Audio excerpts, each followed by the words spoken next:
You're watching Straight Black Love Talk with your host, DcRadical1, the home of intelligent, mature relationship conversations.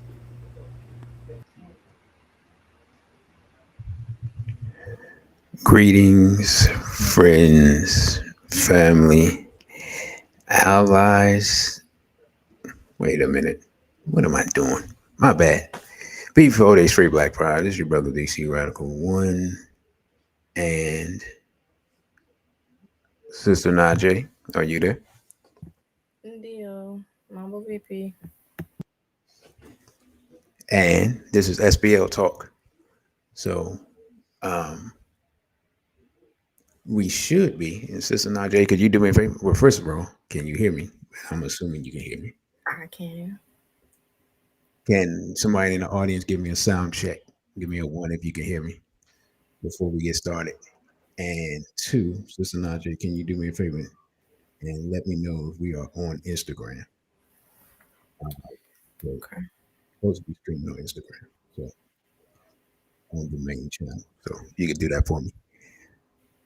And tonight's discussion, if I can find the man, new technology, man. I swear, if I can find the presentation, is all right. There we go. What is forgivable and who is redeemable? And so I think this is going to be a deep discussion.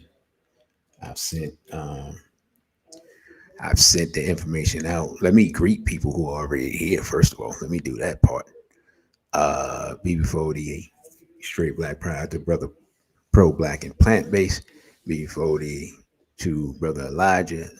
BB to me to brother Asafo. So we have a few people here. I feel like at least right now we need some music a little bit, even though let me try to get my sound levels together, and y'all let me know.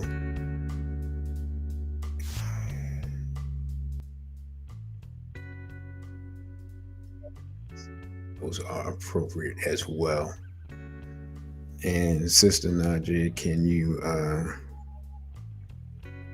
let's see, straight black pride to the integrative school psychologist, black power to Vincent Ali. I'm waiting for the integrative school psychologist to tell me when she wants to appear on the show. You know, she has a phenomenal video on I think it's on hoaxes.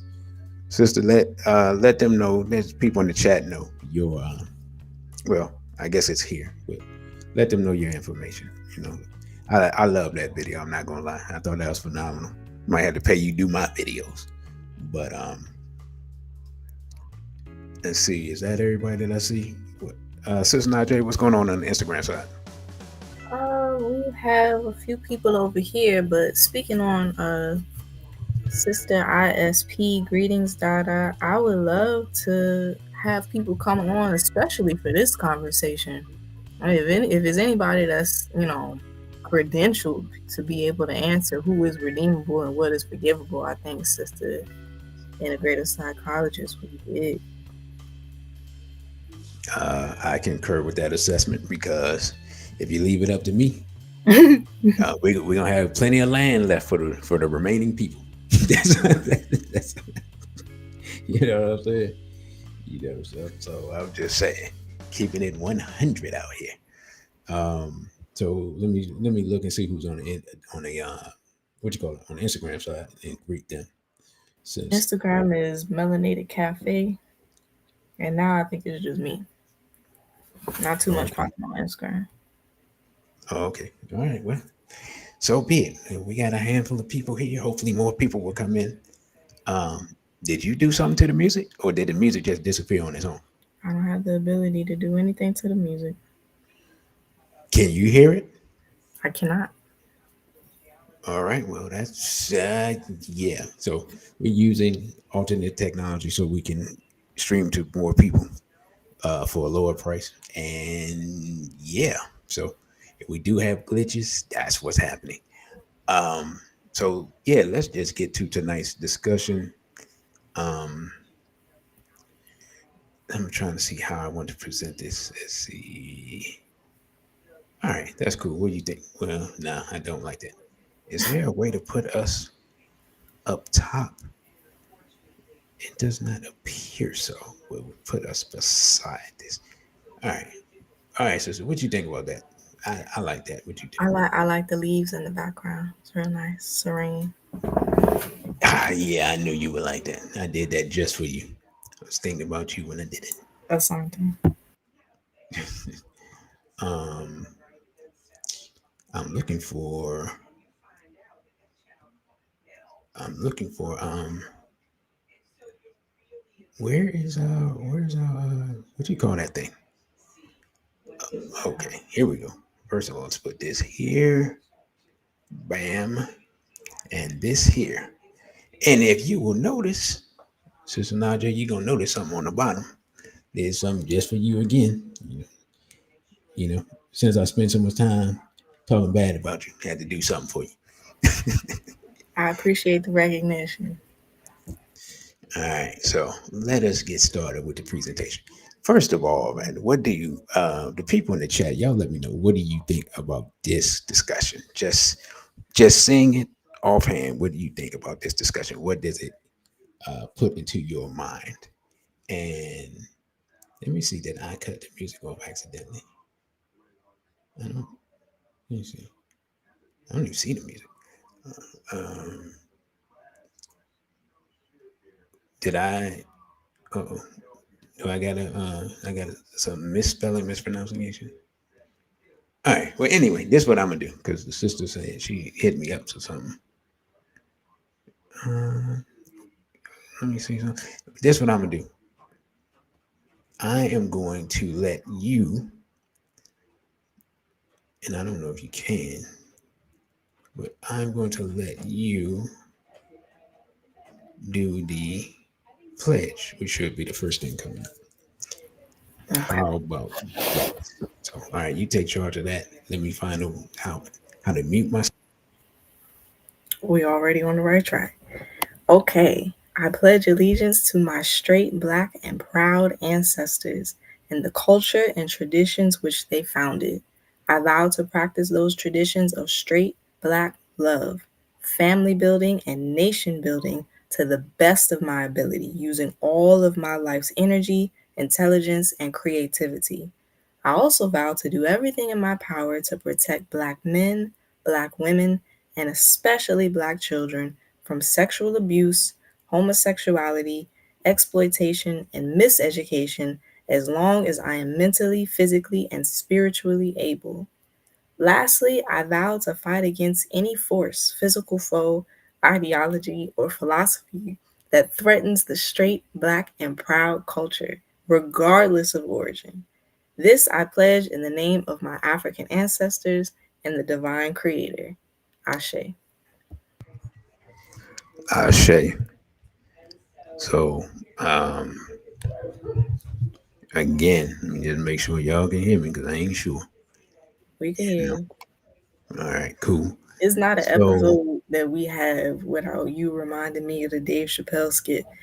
Can you hear me? My hip turned up. Can you hear me? Turn them up. look,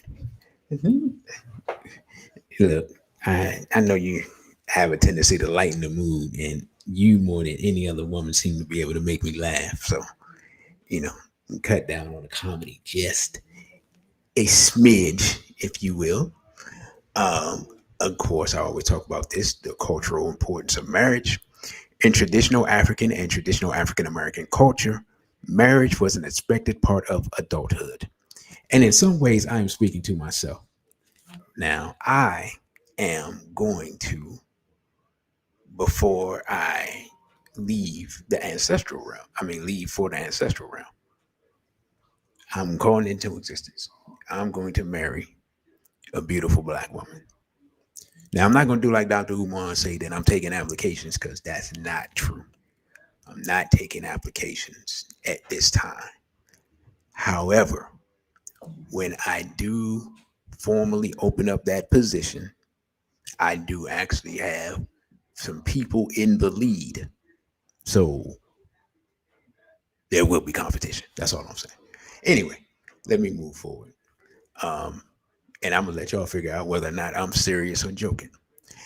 Um, in many African societies, you were not considered an adult if you were not married.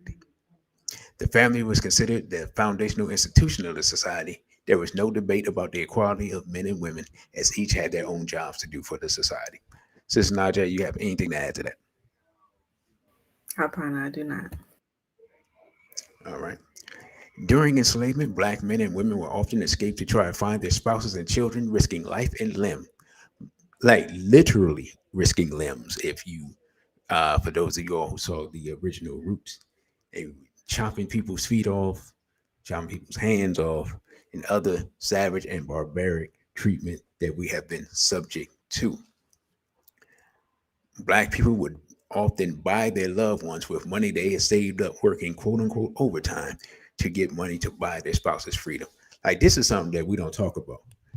We were the skilled labor in this country before the introduction of the unions by Samuel Gompers, who is was a I actually don't know what he was before he did that. I do know his ethnic background. I'll let you all guess.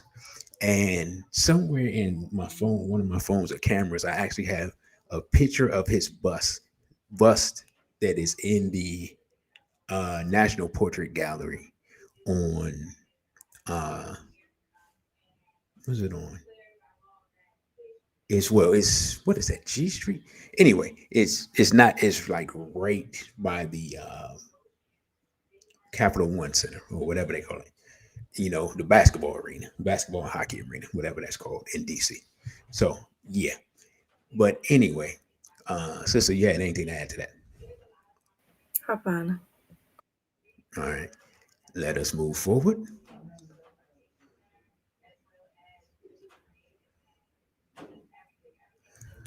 Historical attacks on the black family. Again, some of this is maybe uh review for you all who have watched the show. The attack on the black family began in the Kaffa lines, where African men and women were separated. And you can see here, let me make this bigger so you all can see this. This is an illustration of how these things would go. And sometimes, right? Because we talking speaking of what's redeemable, I mean what's forgivable, oftentimes the Europeans would arm one group against another and have that group aid them in capturing black people and bringing them from the interior to the shore, being marched day and night, right?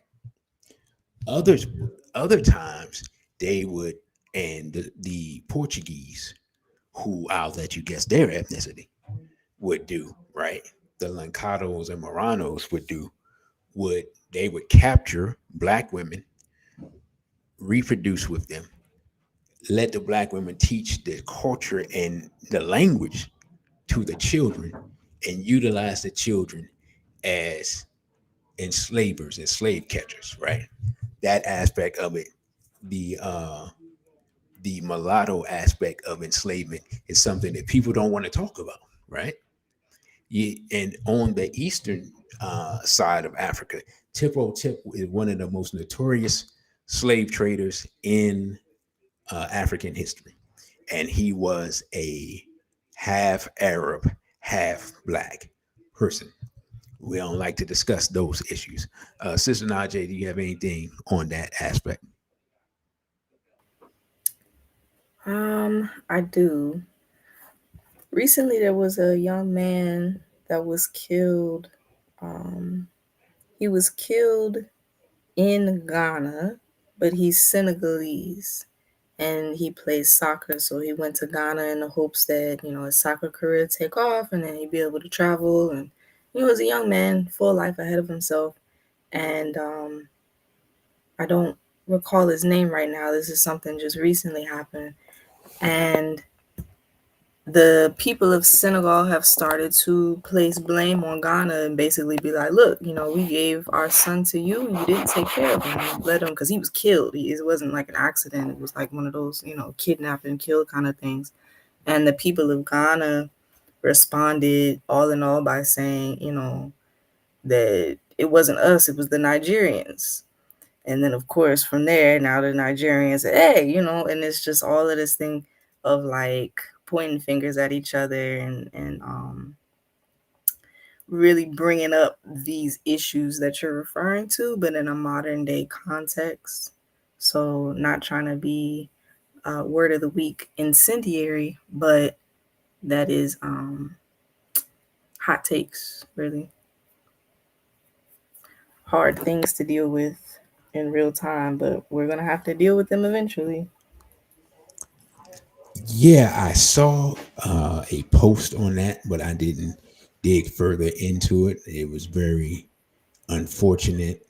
Like you said, very young man, you know, just full of life and full of dreams. And apparently, it was supposed to be a a kidnap and ransom situation. Mm-hmm. You know, I can't help but think that some of this is being instigated by European forces, where they are paying these people and arming them just like they were, just like they are arming and training the insurgents in the AES, and also our addiction to materialism, capitalism, and worship of money, you know, make us do things, which I mean, again, that goes all the way back to enslavement, makes us do things that are heinous. And we'll talk about why we're heinous later on. But thank you for that information. Let me get back to the slide. Says this separation continued in the slave dungeons like Elmina and continued on the slave ships where men, women, and children were separated. Our enemies know that our strength as a people comes from the family, and it is the family that allows us to pass down our culture and traditions. Ancestral memories passed down preserve our natural survival instincts. Without this, we are sitting ducks for our enemies. And even worse than being sitting ducks for our enemies is doing the work of our enemies for them, and which happens a lot. And that's something we're going to talk about tonight, shortly. Um, Sister Najai, you feel like reading this? Okay. The founders of law. Ancient Kemet is the documented founder of African written law. This law was based on the principle of Ma'at, truth, justice, righteousness, reciprocity, balance, order, and harmony. Black people spread the belief in laws that were based on the laws of nature and the universe. All African societies were built on laws, and the good of the community was greater than the good of any individual person. Western society claims to be based on laws, but those laws are often only applicable to the powerless or the poor. The wealthy and elite members of Western society are generally above the law, thus making those laws incapable of allowing for the flourishing of justice. Yeah, if you have anything you want to add to that, you can go ahead now.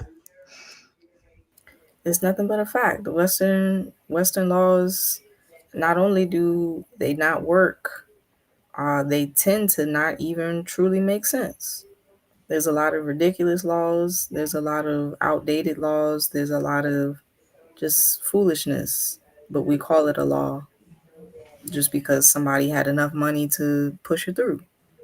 So that's all. Yeah, and I was going to say, and also now you get to the points where you have contradictory laws, and then when somebody brings up that the law is contradictory, then you have to take it to the Supreme Court, and you have to figure out which one is valid and which one is invalid. And if you study, for people that study law, you realize that over time that different Supreme Courts, based upon who is put on the court, literally will go back and invalidate a law that's been, that was already in place, uh, instead of following, what's the word? What's the word that they say? Because American law is supposed to be based on precedents. Yeah, that's it, precedents. But you'll see at times where, for political expediency, people will they will invalidate precedents and just take a whole new different stance, thus changing the whole nature of the law. So because the laws are not based on universal principles in the Western world. So you have anything else to add to that, sister? Hapana.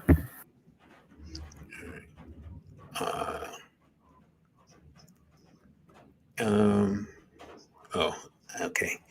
I don't have the chat up. Black laws for black people, and I could not find. My apologies to those of you all who love our dear brother, um, Dr. Khalid Abdul Muhammad. I could not find the clip I was looking for where he talks about black laws for black people. But anyway, you know what? You got jokes. I just read your comment. Talking about, so we are not going to do applications, but there will be Olympic style competition. Yeah, we're gonna have a cooking competition. We're gonna have some more stuff. Anyway, Dr. Khalid Abdul Muhammad said we need black laws for black people. He advocated for community tribunals based on black principles like Mayat. He, like most black people, didn't believe that black people could receive real justice in the courts of America. If black people are to be sovereign, the laws and systems of jurisprudence, struggling there, must be rooted in African cultural norms and values, African spiritual concepts, and African historical laws. European or Asian laws must be removed from the books of African countries. The safety and security of black people in black countries must take precedence over the safety and security of non-black people. It should be the same for black communities in non-black countries. Um, take Sis Najee, your take on that slide.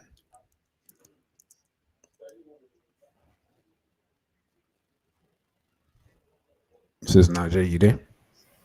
Yes, my laptop was freezing up. Um, Okay. it is. I mean, it's an absolute truth. It is a divine truth, and I'm glad that you kind of branched out towards the end. Really, it would be us returning to righteous order. So, a world African order would, in a lot of ways, be rebalancing the Wahim Masul, is bringing back, order to the world, and it not just being something that is relative to Black communities. It would be enforced even in non-Black communities, because we need order everywhere in order to truly have order anywhere. So I agree. Yeah, and that's going to what you're talking about is going to require what I call the real concept of God, GAD, Global African Dominion. Brother Soulful says sounding what do you say sounding what do you say, brother? Sounding like them more science temple folk. Oh man, I don't know how to take that, brother. I don't know if that's a compliment or that's some low key disrespect. I'm just gonna laugh about it right now. Um, and we're moving through these. We are moving through these slides relatively quickly here. Um, it says, "Why is forgiveness necessary?" Well, I'm gonna let you read that because that's more up your alley. So, sister, please take charge.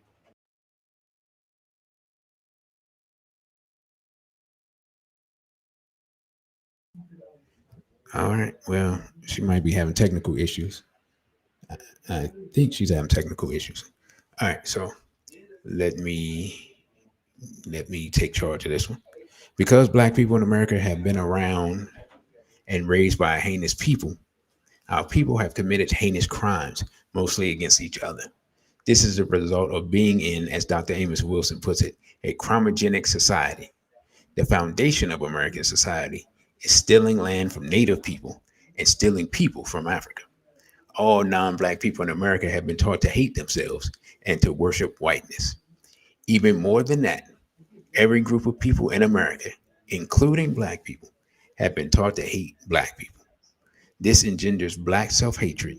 This black self-hatred is the psychological root of black on black crime, quote unquote. This self-hatred is the site. Wait, this self-hatred also contributes to family and a chromatic, meaning relationship dysfunction. So I'll take this while I'll wait for the sister to I'm re-emerge. I'm back. I don't know Okay. why you assume that forgiveness would be my angle, but um yeah, it's something that, aside from all of this, I feel like forgiveness is ultimately for the individual that was victimized in whatever way. Like, you have to be able to forgive yourself for being in whatever situation you were in that led to, chaos or dismay. You also have to be able to forgive the person depending on what the situation is. And it's not forgiving the person so that the person, feels relieved and knows that they're assured, they got a good standing in your life again. It more so is just the forgiveness so that it doesn't weigh on your heart. You know what I mean? That's like my perspective of You know what? No, I don't know what you mean, and I'm not trying to I'm not trying to be contrarian. But when people it. say that, I don't. How can I put it? Um, like I don't like not forgiving people and having hatred. Uh, is like motivation for me. So I don't really engage in forgiveness like that. Like if it's something minor, then I just disregard it. It's like, yeah, whatever. But if it's something major, nah, I never forgive, never forget. I don't.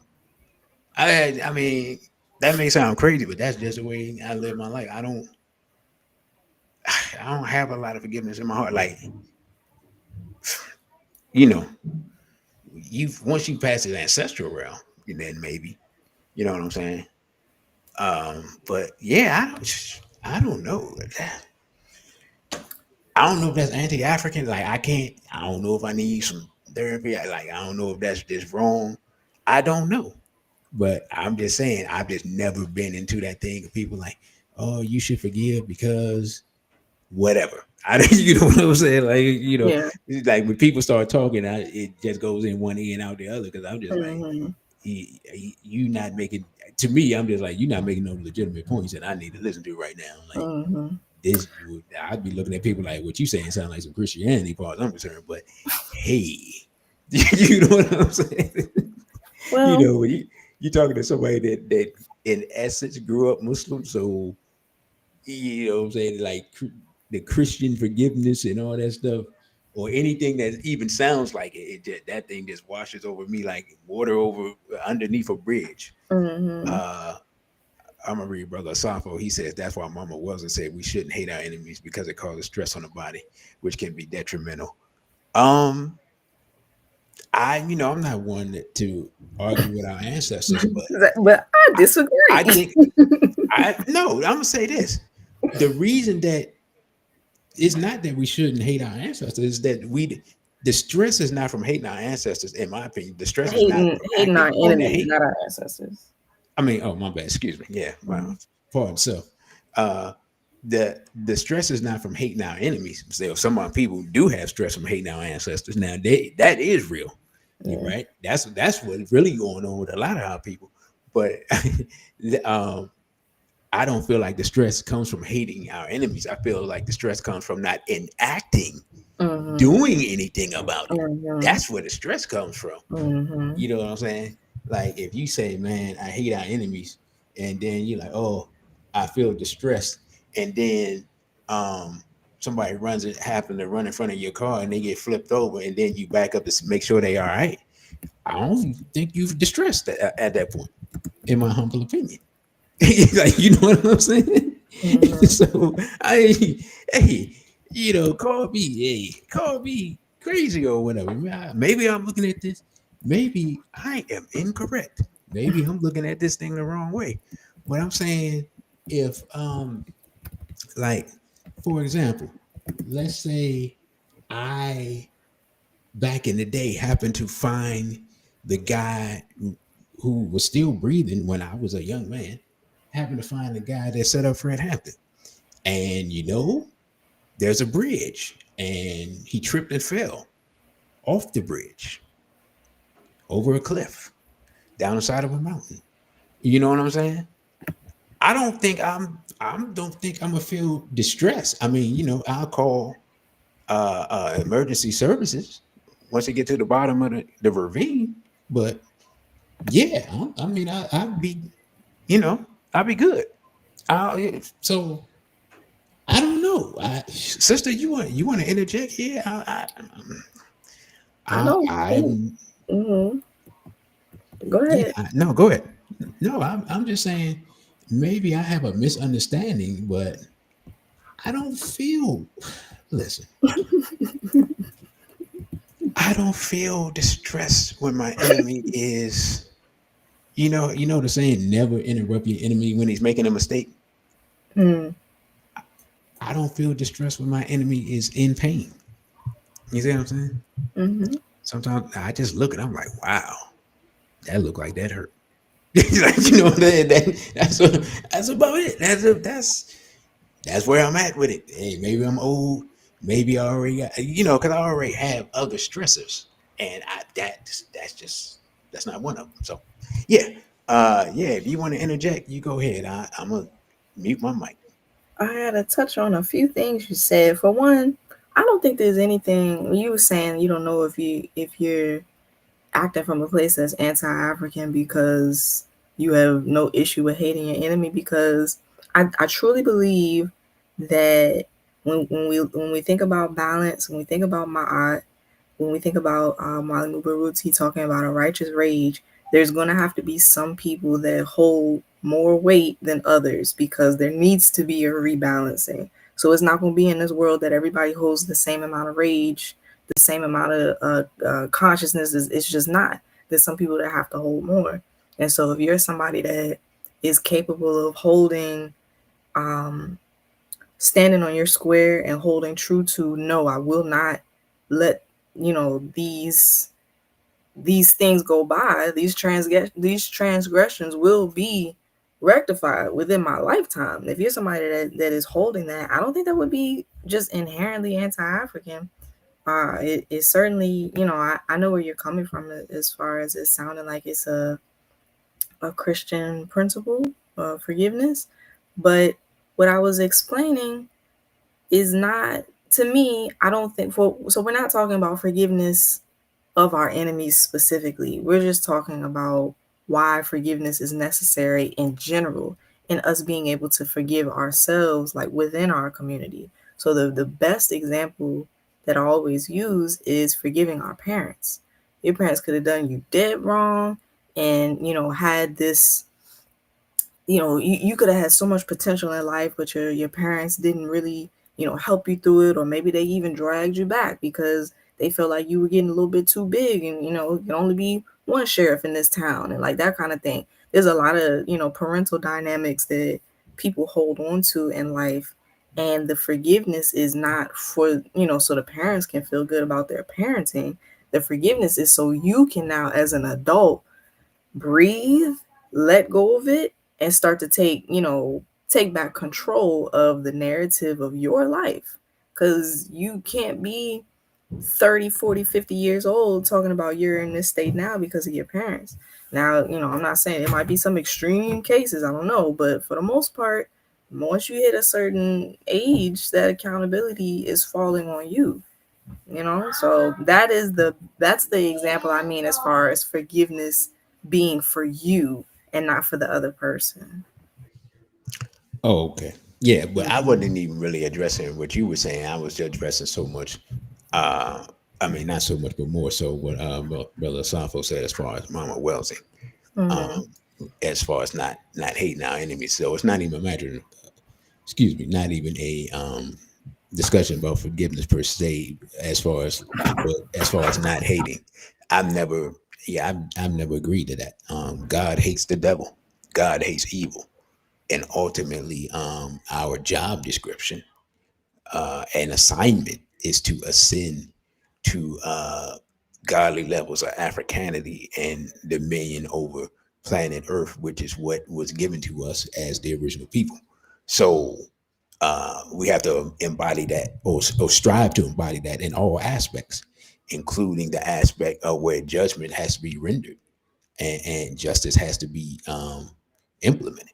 So that's all I'm saying. Like if we have and I'm just using this example, like if somebody, if you can, if you establish sovereignty and someone in the community violates a child, like there's no discussion necessary other than presentation of evidence and then execution of the law.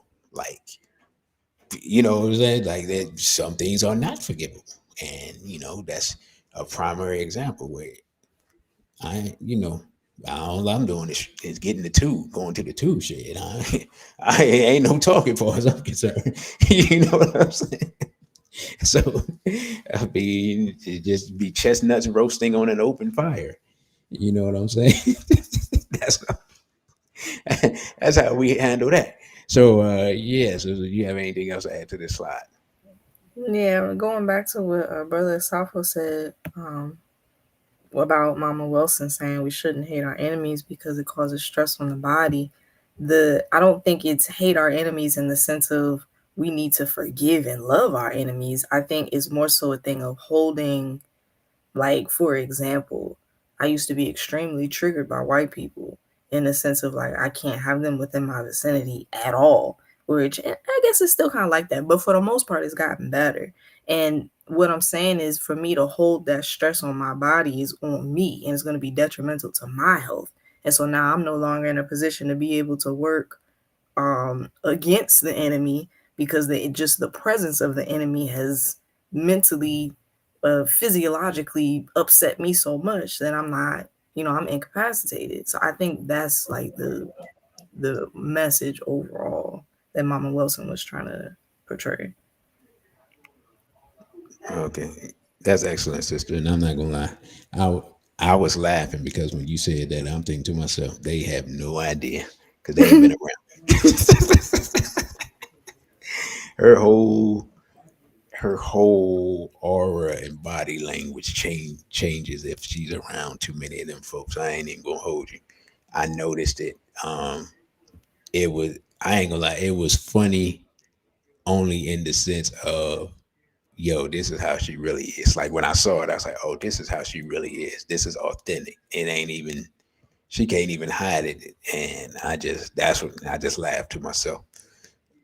So let's get to the next slide. We seem like we moving pretty fast through these slides tonight. Um, yeah, we More kind of time quiet to on. more time to let people come on if they want to.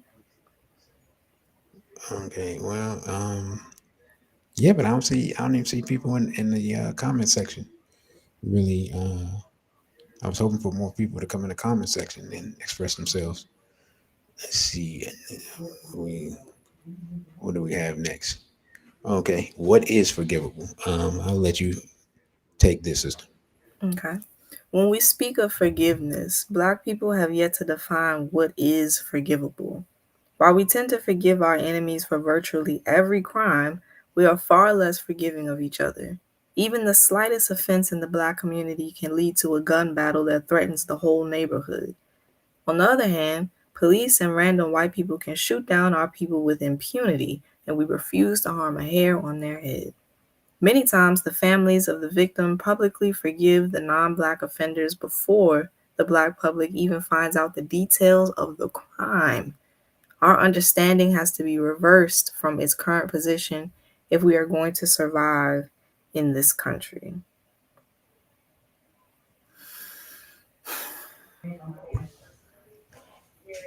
You sound like you have something to add to that, so I'll let you go ahead. Nah, I did want to. When you said nobody was in the chat, I was like, dang. So we just gonna completely overlook brother Asafo.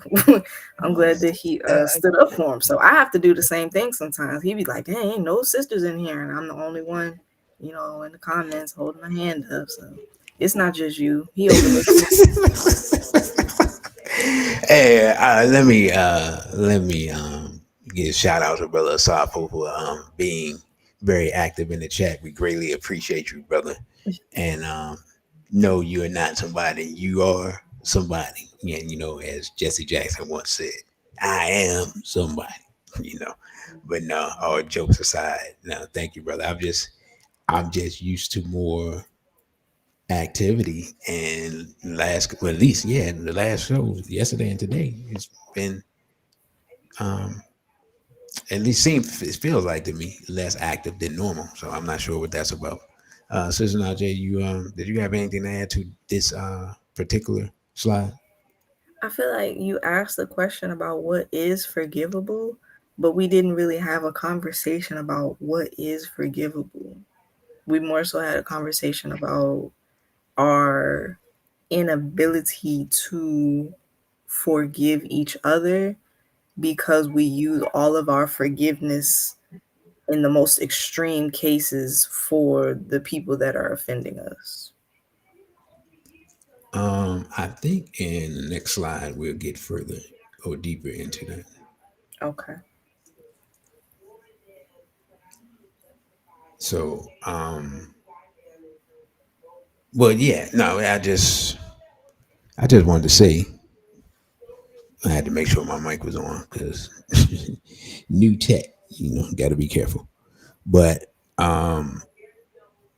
yeah, one of the things that, as the old folks say, gets my goat. I never understood that, but it's always hilarious to me. That's why I use it. I just use it because I find it funny. I don't actually know what it means, but one of the things that gets my goat is when the family comes out and starts talking about they forgive the person. And I'm like, I don't even forgive them. I don't even know your family. I don't know the person you lost. I don't Mhm. forgive them. How you forgive them? Like, what do you mean you It's forget? You it's money that how? comes it's money that comes behind it, and then on top of that, we look at the the ability for certain small aggressive countries in the Middle East to manipulate politicians all the way over here in the West. You kind of get that same feeling of you don't have a choice but to forgive, because if you don't forgive, if you make noise about this, if you even act like you're not gonna suck it up and get back to work, then I'm gonna kill you too. You know what I'm so I don't believe that those families always be really forgiving them. They know that they're now somebody that's high profile, and that comes with the ticket of you could be gone too.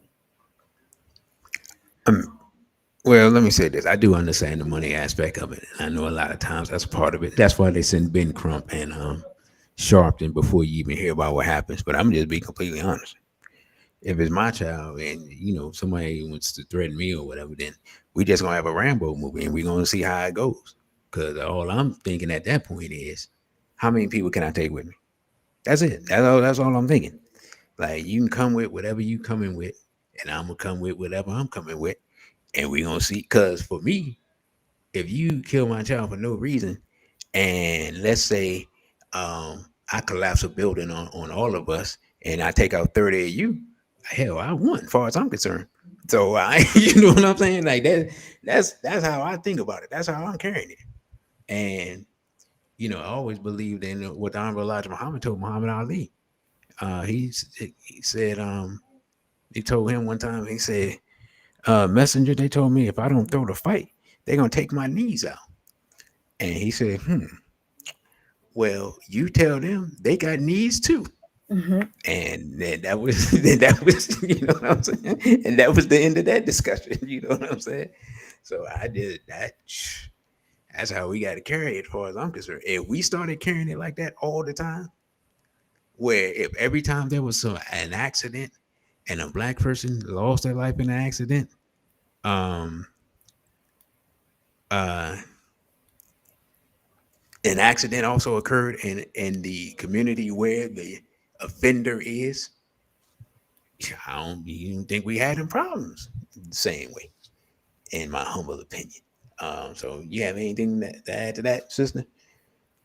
Brother Vincent said in the comments that we've been taught from a child to adulthood that Ninja Jesus will be pleased with us if we do this, and that is true. There probably are a lot of people that genuinely feel like, my child was killed, but I'll be a good leader, a good Christian, a good human, a good neighbor if I don't cause too much trouble and I just eat my feelings and, let it be. And that's probably why I have a different worldview, Different because upbringing. right. So I didn't. I mean, I did, but I was reading the Bible at 9 or 10 or whatever when I wasn't falling asleep in church. Um, because that's how I stayed awake. My mother used to elbow me. God, I hated that. But they was putting me to sleep. So then when I started reading it, and they talking at what they were talking about, and I was reading, like it was all types of stuff, battles. I mean, let me tell you something. That Bible is like that thing is like a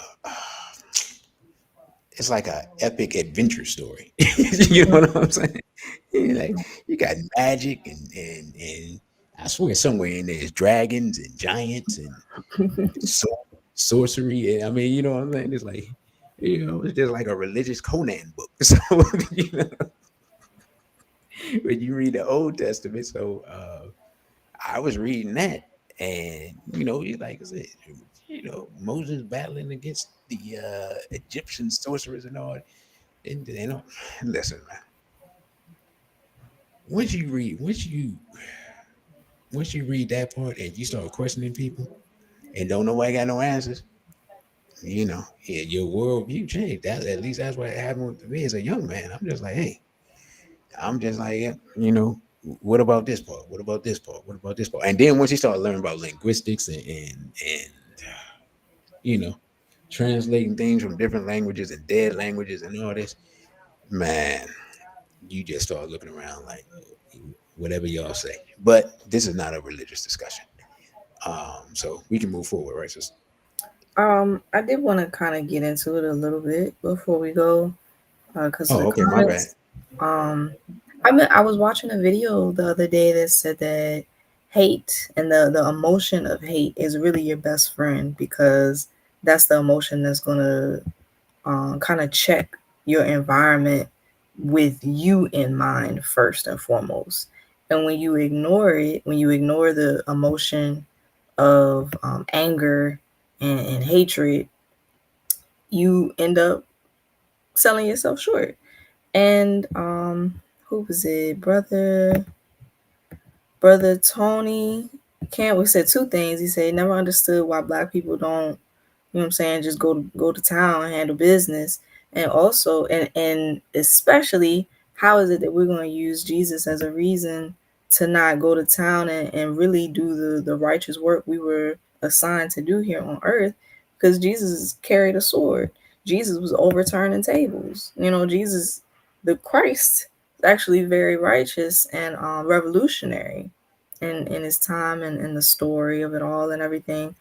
And Um, the answer to can I that, interject real quick? go ahead. Well, I just wanted to point out that while Yeshua ben Yusuf was crashing out, he was crashing out because of the money changers or the bankers Mm-hmm. in the temple committing usury, which is against the law.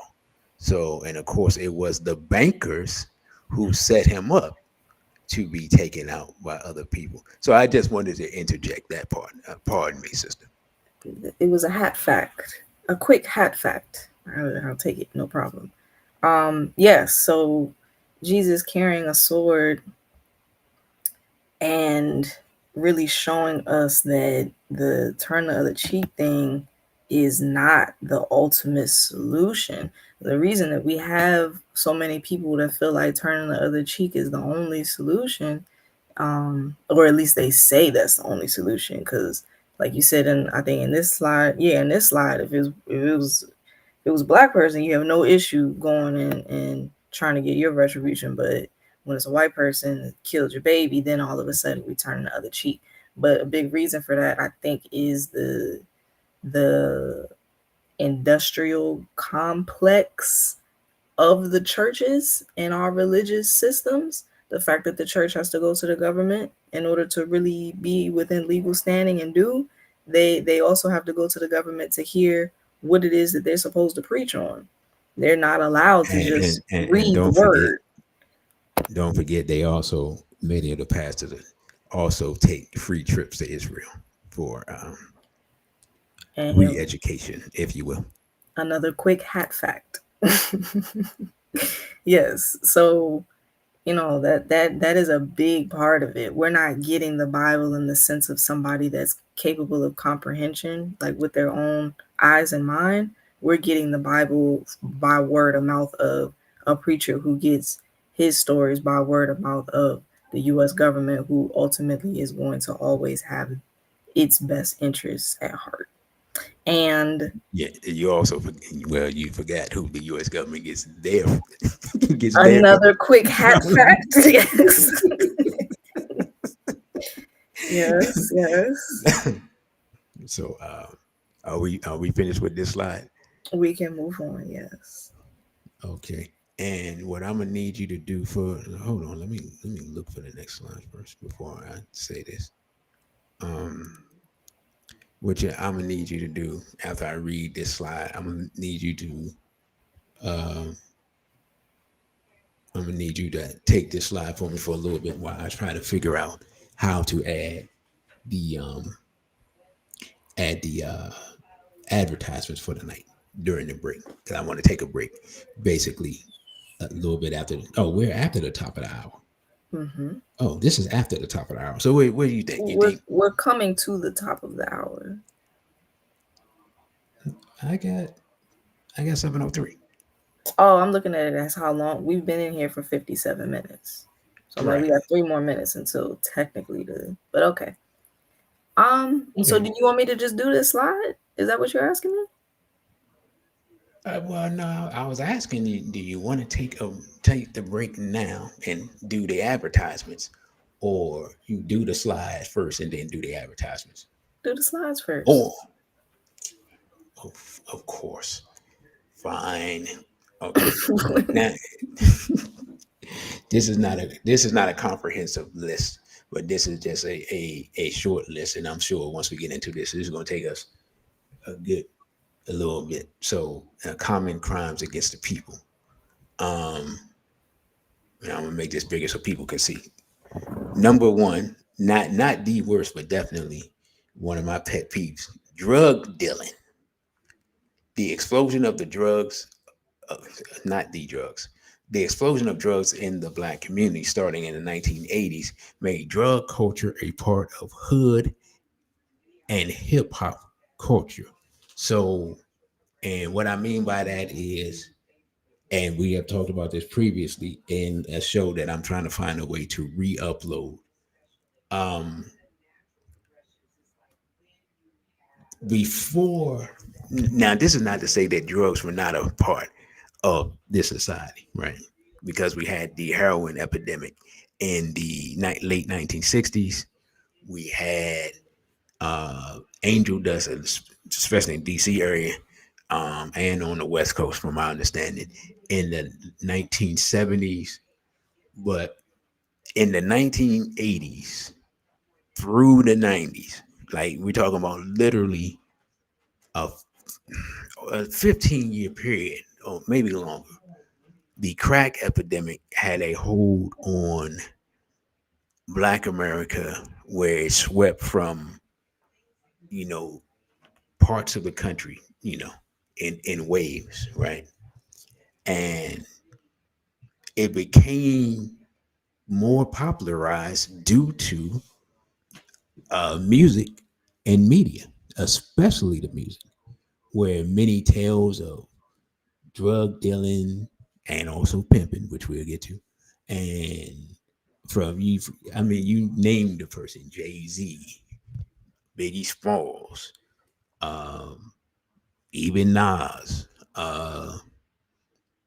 Most of the big time New York rappers starting from, I'll say, 1994 forward. Of course, NWA, and a lot of the West Coast rappers, MC8, like, yeah, you know what I'm saying? Texas rappers, Ghetto Boys, Scarface, like, you name it, just. And so, in a way, them propagating that and telling these stories and glorifying this activity made it so that the drug dealer became a hero in the community, and the people fighting against the drugs weren't respected. Where at the beginning, the people that were fighting against the drugs, like the Nation of Islam with their Dope Busters campaign, starting in approximately 1980, I guess 4, 5, sometime around there. I can't really remember.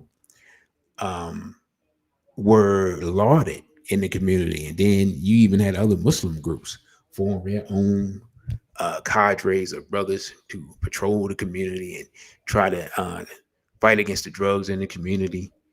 In some communities, these men were doing more than the police, and sometimes the police seeing the men of the community, and sometimes people that weren't even from the community, they were black people from other communities come in, but they were organized. Um, then that gave the police the courage to actually do their jobs, right? Like, these stories aren't told. This type of things that happen in DC, especially New York, eventually LA, and places like that. And that's one of the reasons why the Nation of Islam had the reputation it had in the 80s and 90s from doing this type of work, which, again, you are patrolling um the black community unarmed against an armed opponent, only trained with your skills, your hand skills, that you are trained with your hand skills, boxing, the martial arts. So the brothers were trained. I can testify to that. And your belief in your divinity and a higher power. So, you know, that is a thing that took place. And so, as someone who was on the opposite end, was not on the drug dealing end, but was on the patrolling these areas end, um, I just find that a crime to be, it's hard for me to forgive, because I've seen the devastation of drugs on a family, especially that drug where, a person gets so desperate that they'll endanger their children. A woman will sell her body. If he's desperate enough, a man will sell his body and do unsavory things. People will you know, steal, you know, steal your hair off your head if it was worth anything. And it was so devastating for our community that I'm not gonna lie, I have trouble really forgiving that. So, sister, you have anything to add to that point? I respect your points and your perspective to the utmost because it is entirely accurate. Still, I think it's important from a I think it's important to note, because the discussion is what is forgivable and who is redeemable. I do not inherently look at a drug dealer and say down to the pits of hell with you. Not immediately, because that action of you, so but and it breaks down even the action of you, like if you're selling pills or you selling weed or whatever it is, that in and of itself is bringing down the community, right? Because we want our people to be in a better state, but the reality is that our people are not in a better state. And these same drugs that people will go to the pharmaceutical companies for because they feel like they can't walk without them. There are people that are quote unquote drug dealers that are doing the exact same thing, just it looked different. So the action itself does not immediately make you um, just unforgivable to me. In addition to that, there is uh many stories of neighborhoods that had to look towards the drug dealer to assist them. And that is where you can kind of get the understanding of people, you know, people looking down on, oh, well, why are you trying to bring him down? He just trying to get his money, blah, blah, blah, blah. So there's a lot of confusion and chaos and division within the whole conversation. And I guess what I'm trying to do is just give a little bit of balance and context to it. There's a lot of people that, mothers that didn't have food, didn't have, a ride to work, didn't have. And they went to the people in the neighborhood that they knew for a fact did have. And those people, out of the goodness of their heart, because they could have just said no, they could have just been downright evil altogether, but they did have somewhat of a village mindset. They did have somewhat of a character to be able to now do the right thing in not just this one circumstance, but sometimes that the neighborhood drug dealer would be just like the head of the susu, low key. So I'm just saying, me personally, I certainly resonate with you, and I respect the fact that you're coming from a whole different era because you witnessed the literal destruction. We talk about the 80s, 70s, like you've witnessed it. So I certainly respect where you're coming from. I just know that it is a little bit nuanced if we're talking about the conversation of what's forgivable and who's redeemable. That's all.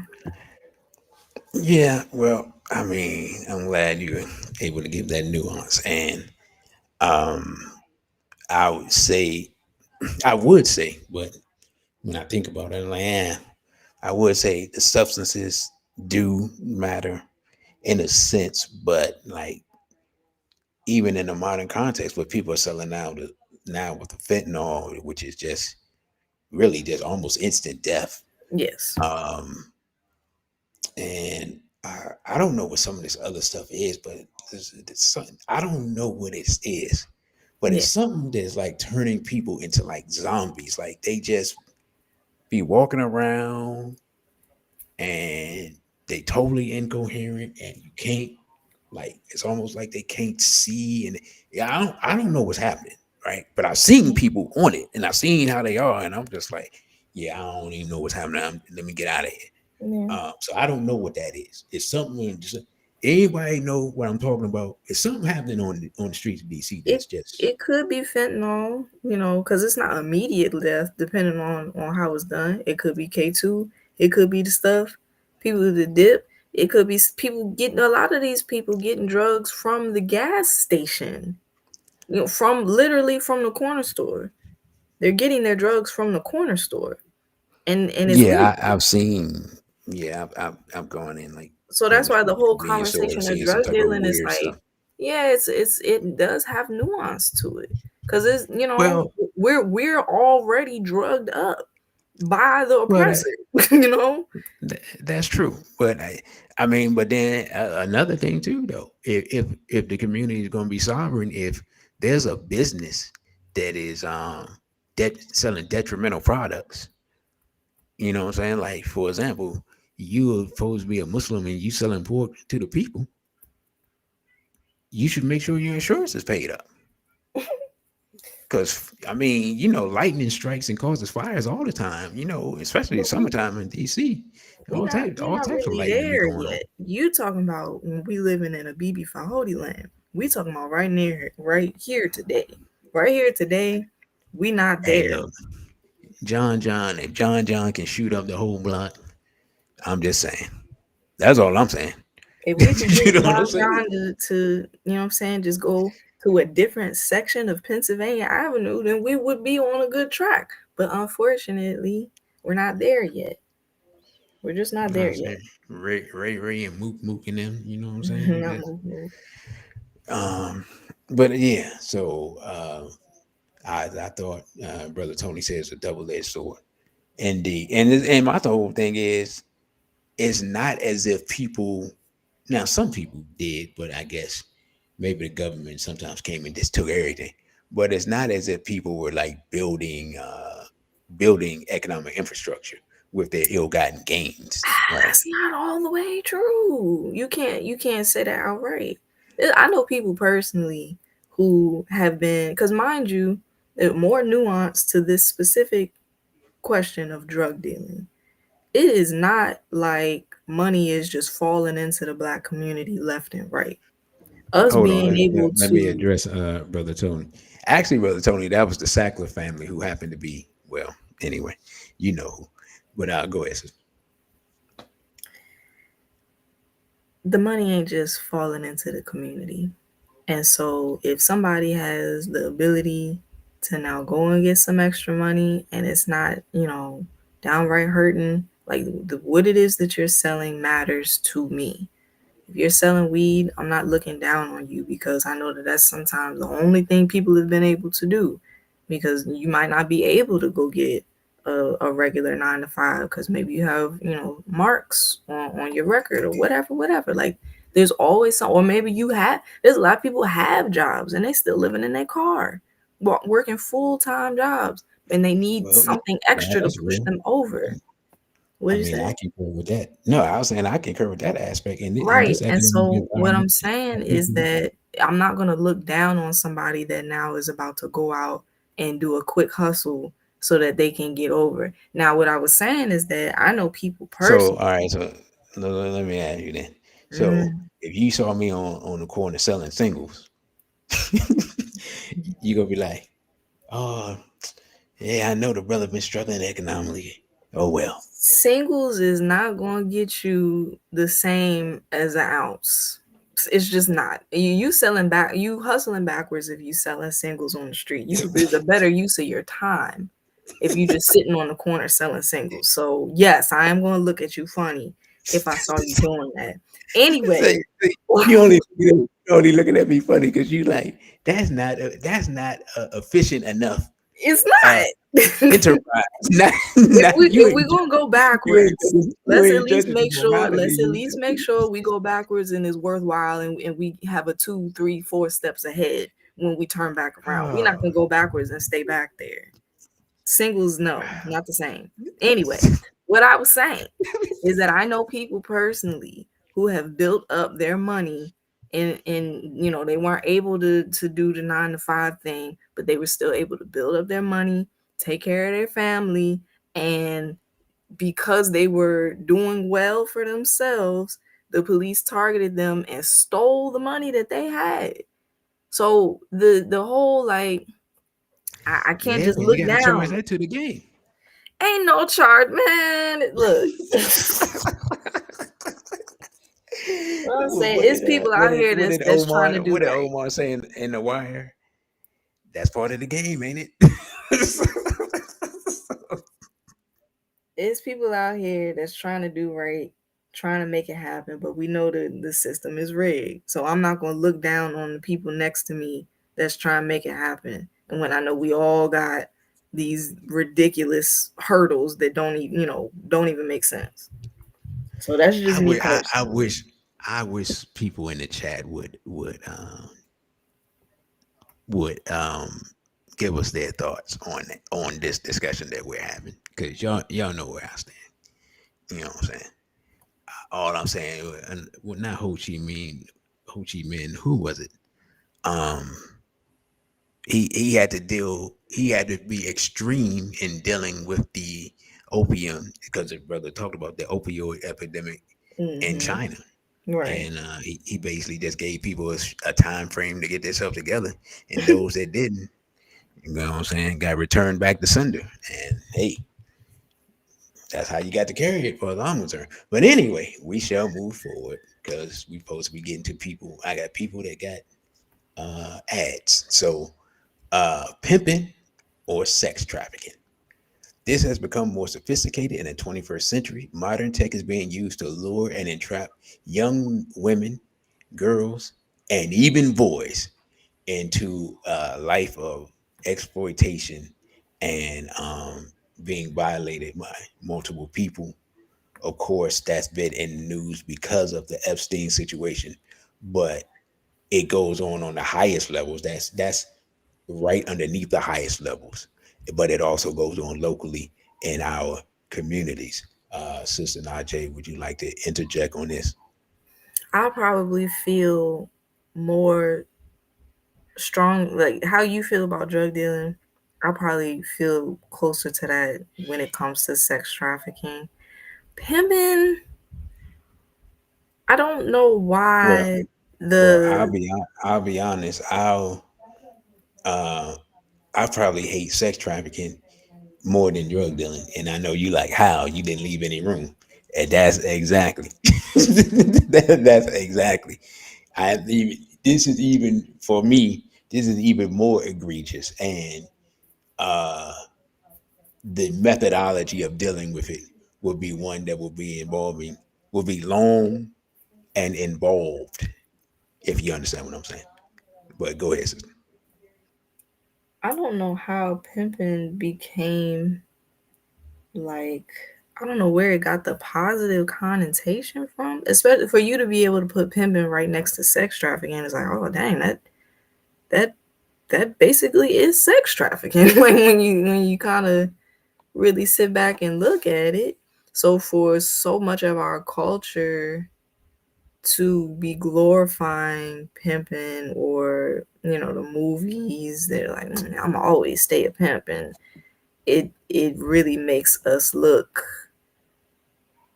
terrible. Like I I guess I'm too young to have an affinity towards pimping the way that a lot of people do.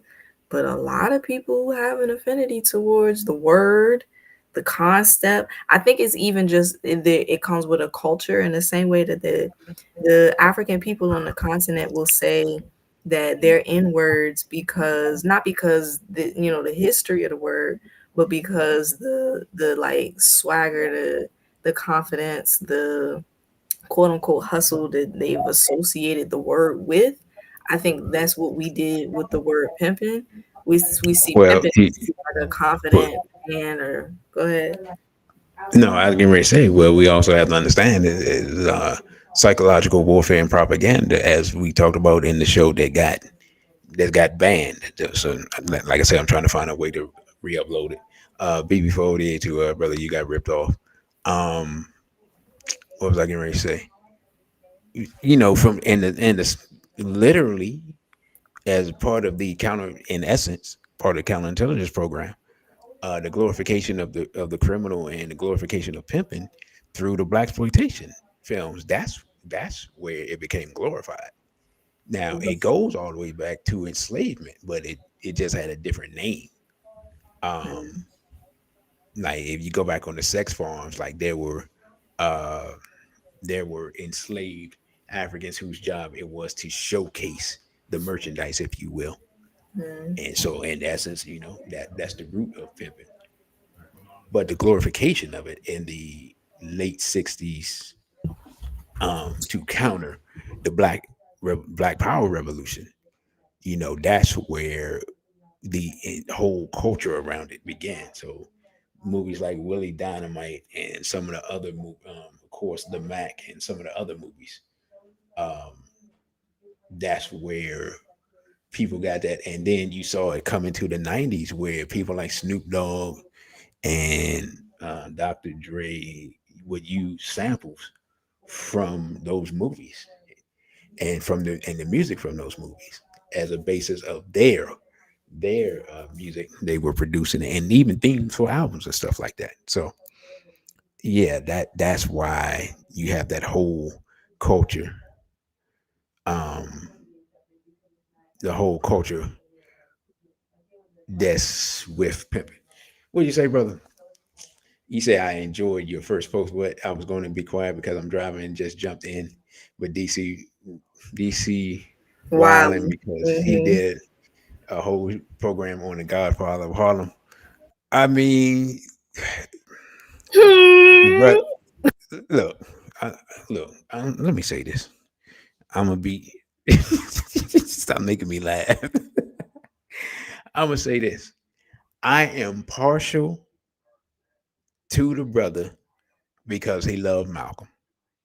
Okay, See, you gonna say that it's so many people, like drug dealers specifically, that didn't have but somewhat of a black power drive behind them. There was so many people selling drugs that they would only sell drug. They would only sell hard drugs to white people.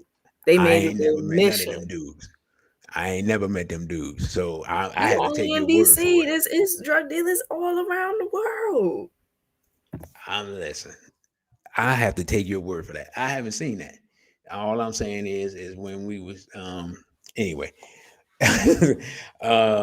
So am I partial to the brother? Yes. Does that make his crimes forgivable?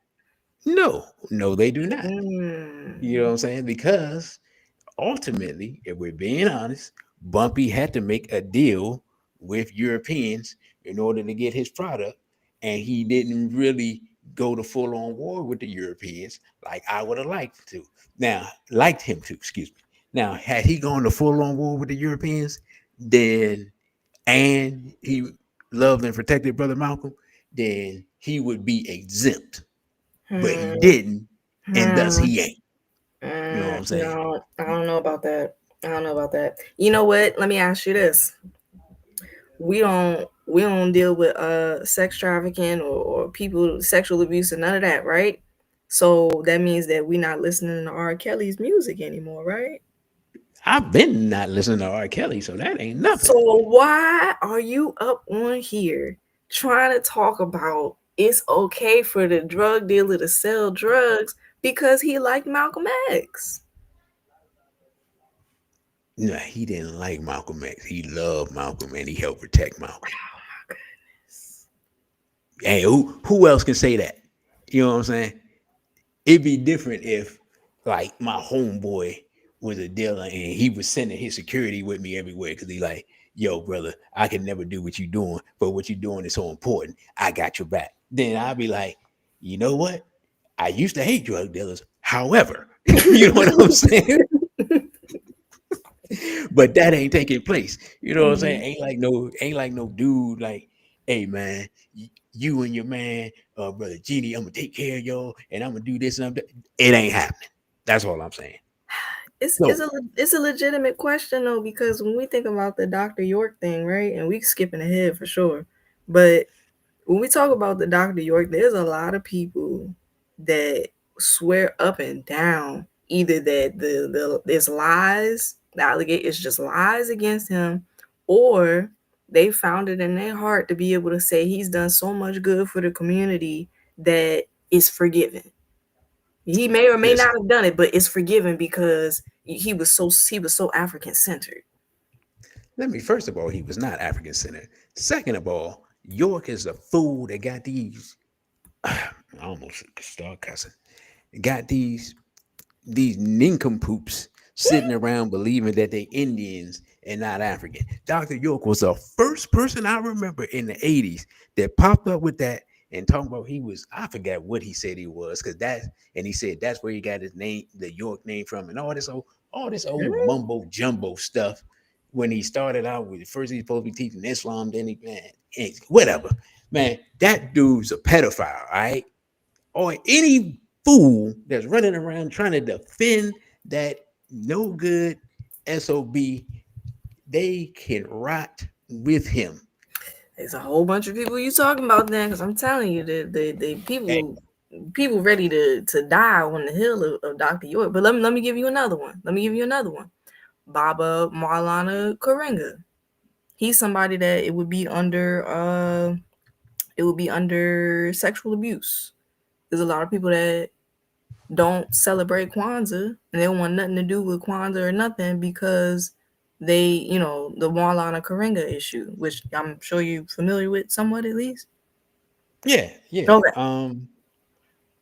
I don't I don't personally like Karinga for a lot of reasons. I have a barber that love Karinga. So I don't never say nothing when I'm around him. Right. I don't like the dude. Um have never liked him. Ain't never gonna like him. You know what I'm saying?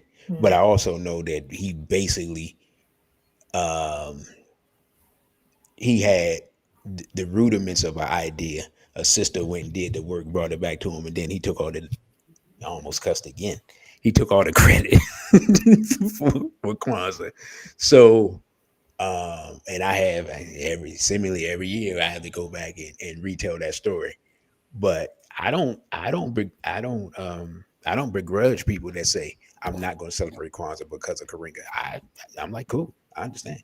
I don't, you know what I'm And saying? it's I get off it. of him stealing the credit, or off of the allegations of him like being sexually violent towards women. Because that's like, you stealing credit for something, that's a chip on your character, yes, but that's not the offense of sexual abuse and violence towards women.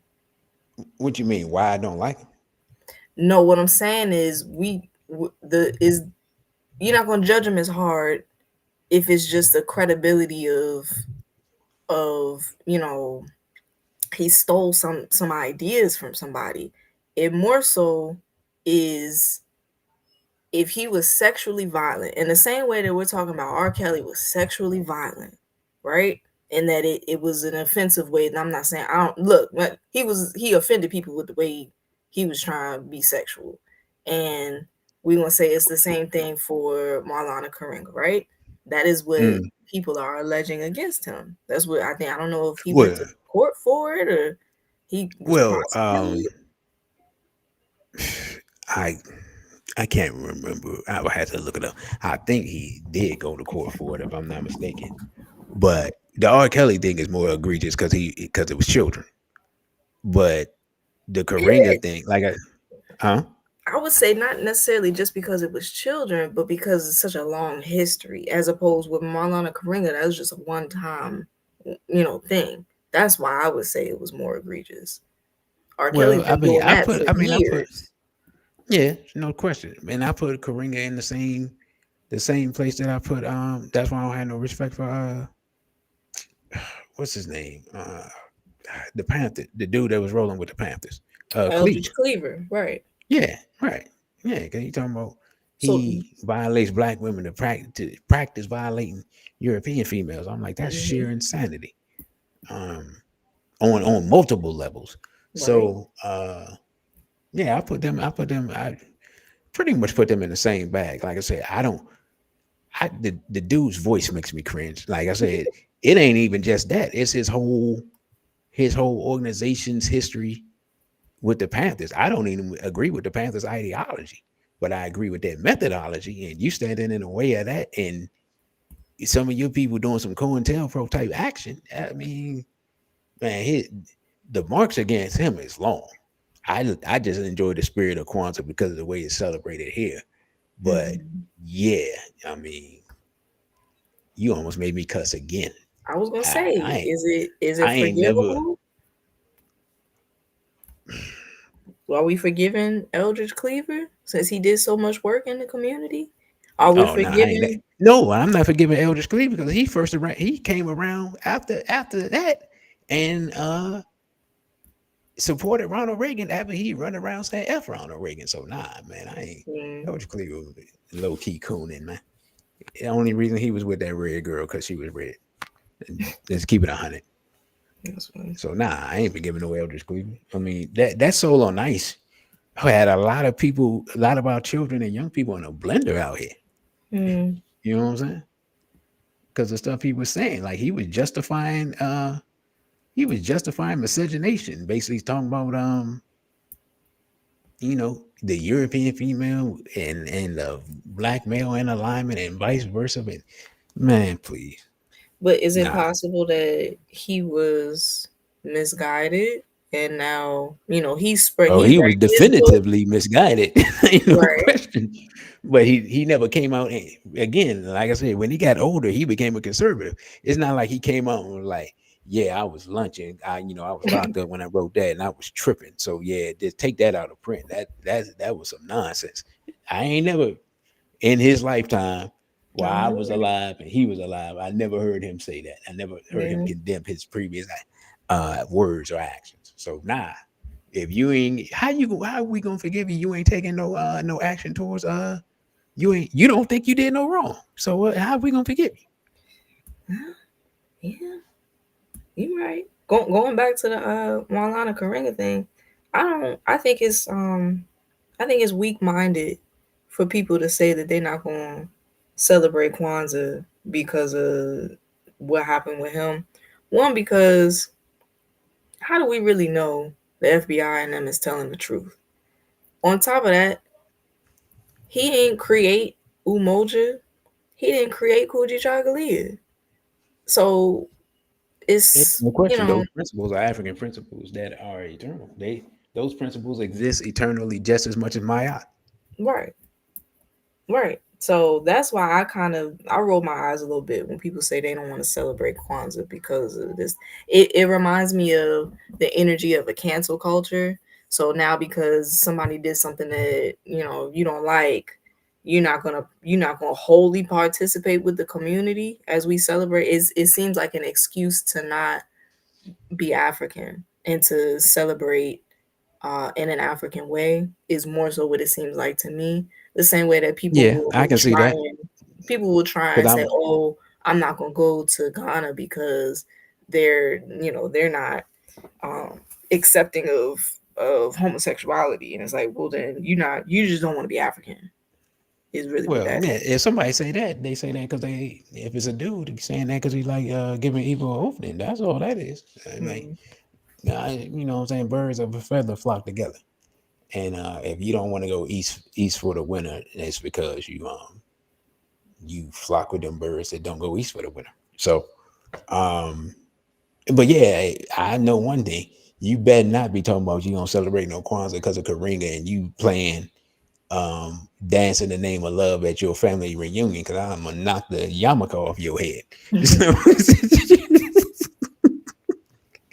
Because you Seriously. being DJEW ish. You know what I'm saying? Hmm. Oh man. Yeah, but this is part of the new way of people making money. In a lot of ways, this sex trafficking is taking the place of the drug dealing because you don't have as many people using drugs as you did. And as far as I'm concerned, the sex trafficking part, you kidnapping people, we got missing women and girls and all this stuff. Ain't no, ain't no forgiveness for that. There's no justification. The authorities what they're gonna give you for doing it is not sufficient. And as far as I'm concerned, the way to deal with it is speak. It's very uh, it's obvious what should be done, in my humble opinion. So, oh, integrated school psychology. You said retell it soon. Remind me in December if I'm still making content and stuff, and I'll try to bring the brother on that put me on to the information, or one of the people that put me on to the information, and I'll try to bring the article up because the internet is weird nowadays. Like they really do be snatching stuff off the internet. That's that's a whole different discussion. Sister, you had anything to add to about the sex trafficking, which really leads into the sexual abuse and the protection of predators? Yeah, I want you to get into that because you spoke about that when we were preparing for the show. Can you please get into that what you spoke about earlier? I think defiling the innocence of children is the ultimate offense, and um, certainly would be in a BB Fahodi land, there would not even be the possibility of such an occurrence because truthfully, and I was just talking about this was somebody today for you, or whatever day, for you to not protect and nurture the natural genius of your child is ancestrally treacherous. So you're not taking care of the ancestors in real time by not giving them, giving them the opportunity to truly manifest into what they need to be in order to continue to fight. So the idea that you're abusing the child on top of that, you already, neglectful or whatever, but then to now go in and abuse the child, or like the mothers that don't believe when their daughters tell them that I feel uncomfortable around your boyfriend, or the older women that'll talk dirty to a little boy to, oh, when you get older, all of that to me is grooming a child for sex trafficking. All of that is sexual abuse to me. And the U.S. government and those laws wouldn't say so, but I think that all is all in the same realm. The men that um, act like they don't care about how old a little girl is. I don't know if you saw the video that went viral like a couple weeks back, but it was a little girl she was recording I her thought face. that was more than a couple of weeks back. That was a couple of months ago. The one I saw, It's and all she the kept same to saying me. she 14, right? Right. And he And just he was was like, no, I don't care. Like, all of that to me is sex trafficking, because you're trying to, like you said, entrap the young people. And it's like, okay, I don't know, it's just, it's it's like a disease that's urging itself to spread. In the same way you talk about homosexuality is, Molly Baruti will say that it's like it needs somebody to now be gay with them, because it's just not yeah. natural to be gay. So I need It's more like people to be gay. it's like vampirism. You Exactly. know. Yes, it's the same thing with trying to, it's like you're trying to jump in the children into hell. So we all living in hell as adults, and we got to make sure that the children understand that we live in hell. So let's go ahead and just throw them right into the water and baptize them in the fire. And I think it's terrible. Um, Yeah, I got a lot of noise in the background. Y'all forgive me, but no, I concur 100% because the wound that's open with that type of activity is a wound that can never completely heal, Right. and therefore, um, it is thus, in my opinion, a crime worse in many ways. You condemn a person to a living death, so it's a Hmm. crime worse than murder because you're not murdering the person's body. You're murdering their soul while condemning Mm, them to walk the earth with a murdered soul that they have to mm, attempt to resurrect mm, and heal. And so to do that to a person is really the worst thing you can do. And so all we can do is the worst things that we can think of to do to rectify it. Now, unfortunately for me, I've been studying some of these things for a long time, and it's just a matter of gathering tools and proper implementation, and we can do the good ancestral work. Um, Hopefully, before I go, I'll be able to live in a land where, if need be, uh, you know, I can partake in those festivities. no festivities. Ah, But brother, you got ripped off with the $5 super chat. Says, and me put this on the screen. Says, base conversation. Do we forgive a black doctor that prescribes RX in our community from companies that make RX to harm us, but that doctor is African centered? no, because that doctor is African centered. So are we gonna forgive him because he's African centered, even though he's selling drugs that are coming from the, harmful Europeanized pharmaceutical companies? Um, is that a thing? I wasn't. Yeah, I'll be honest. absolutely. Yeah, Really? See, I'm not yeah. aware of that because I'm not aware of any African centered doctors that's still breathing out here. Wow. So No, I'm saying because remember we lost Dr. Sabian and Dr. Africa like back to back in whatever, and lost Mama Patricia Newton. Like we lost so many people that Mm-hmm.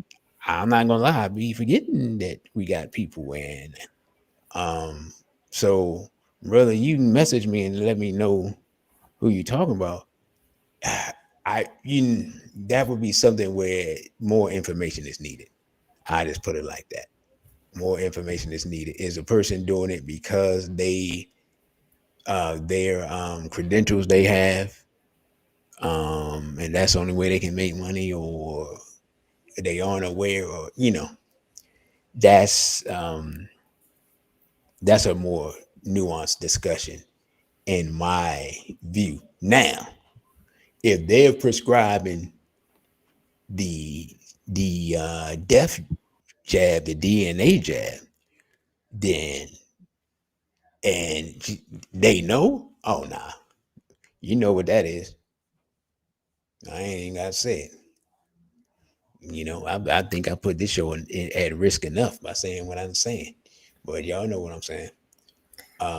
They're Because gonna be. at that case, because if that's the case, that would fall under treachery, which is the next thing. But go ahead, sister. No, I was gonna say that they would be quick to say it's just my job. Like so many of us, especially in the DMV area, it's like, look, I'm just doing my job, knowing daggone well that your job is working for the imperial forces. But yeah, there's a whole bunch of doctors that are, they got their degree, and so, they helping the community, and the community don't never really want no help, and they But feel, I but think Af- my but Af- answer. but African Center, And African Center doctor.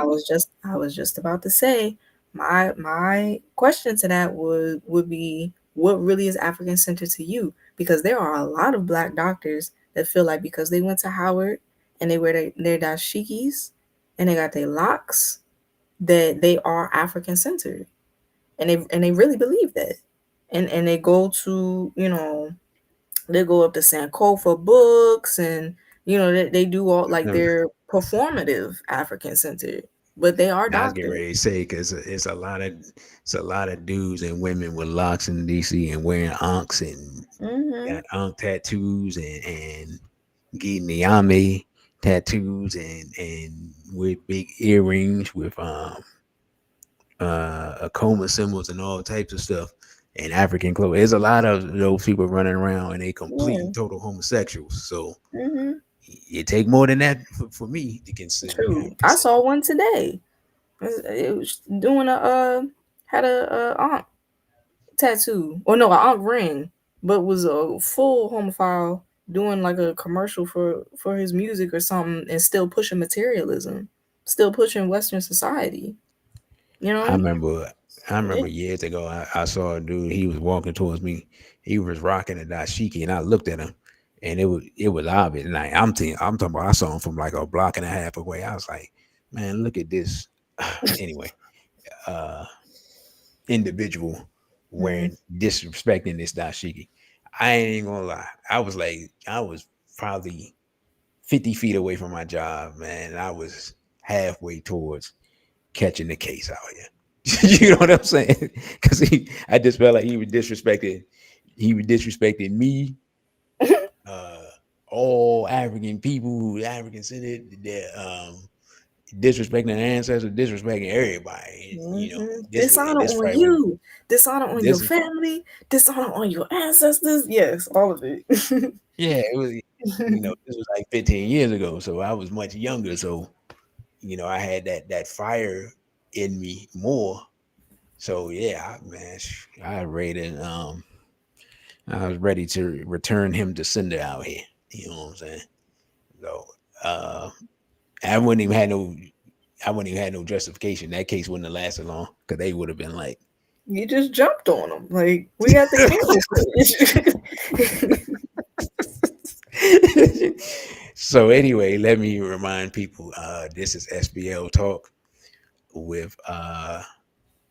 Oh, did I take that off? I forgot. Yeah, with DC Radical 1 and Sister Najai. I guess that is supposed to be up on the screen, but it ain't. There it is now. Voila. Of course, you can follow me on Instagram at DC.Radical1, on Twitter at DCRadical_ONE. If you are enjoying this program or you find value in it, you can donate via Cash App, $ DC Radical1. You can also donate via Zelle at DC.Radical_1 at protonmail.com. And you can follow Sister Najai on Instagram, Rumble, and Twitch, and the real KKK.com at NFRNAJ. And you can donate via Cash App, $Nefer and her website, muntumeadows.com, for NTR therapy. Sister Thank Najee, would you like to tell them what your business is and what you do, please? Sure. So I thought specifically for this discussion on what is forgivable and who is redeemable that we have to have a conversation on mental health, mental wellness, overall holistic wellness, and what better time than now to let everybody know that I am a wellness practitioner.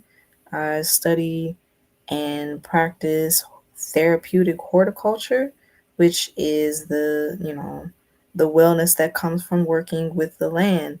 I specifically call it nature therapy, NTR, because we're not just working with the land, we are coming from a cultural center to resoil and recenter ourselves. So that is nature therapy, NTR. You can learn more about my services on muntumeadows.com.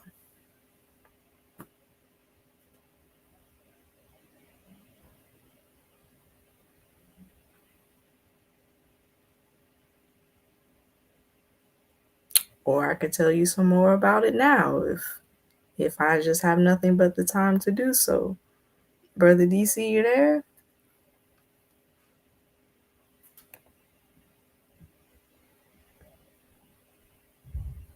Yeah, I'm here. My bad. So no, but I was my apologies, man. No, what I was saying, but no one was hearing because I did not have the mic on because I was trying to let you, express yourself. And I forgot to turn my mic back on. What I was saying was I can add your advertisement now. Boy, I'm having trouble with this tech today. And what I say, I can add your advertisement, or you could just tell people what it is, but you told people what it is. So Did. now I'm going to load up your advertisement Okay. and play it. So here we go. Hopefully. I feel disconnected. Every word you speak can retune your soil.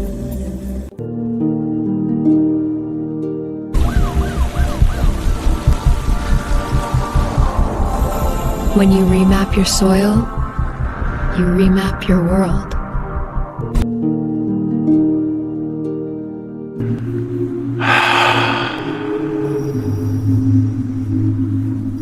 Breathe your way home.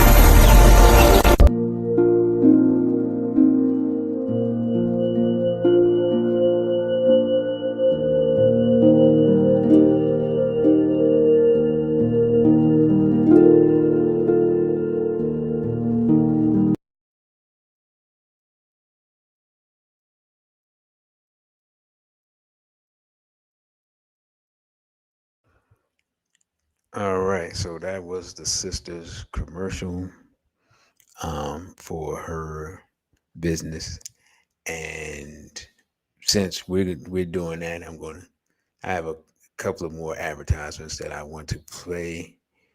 Uh, Sister, you still there? You have anything you want to add while I find this next advertisement? Sure. So that was just a little quick, put together, because I was gifted by a beautiful Dada, the Sora application. So a little bit of AI, which is extremely frustrating because it seems as if it's intelligent, but it really is still dumb. It really is. But anyway, in those videos, you should be able to kind of see where I'm coming from as far as the services. We are doing virtual therapeutic horticulture services, which lead into a physical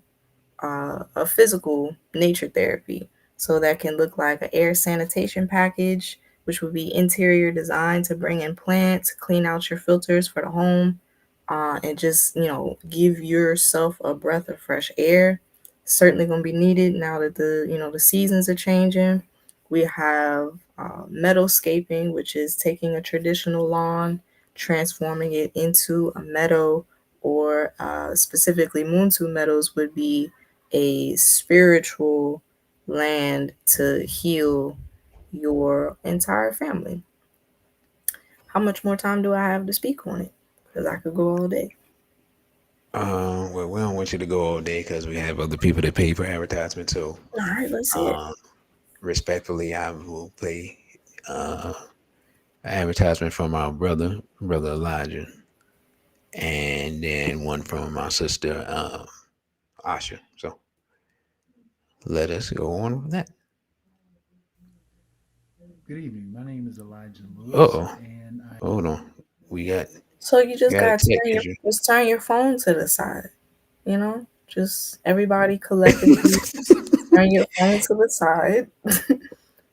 Let's see. No, Mm-mm. that's not it. That's even Mm-mm. worse. Put it back. Everybody just gotta turn their phone to the side. It's okay. I'm trying to figure out how I had it. Oh man, there we go. All right, let's see. Let's run this back. All right, y'all turn your phone to the side like the sister. And I'm gonna have to get the brother.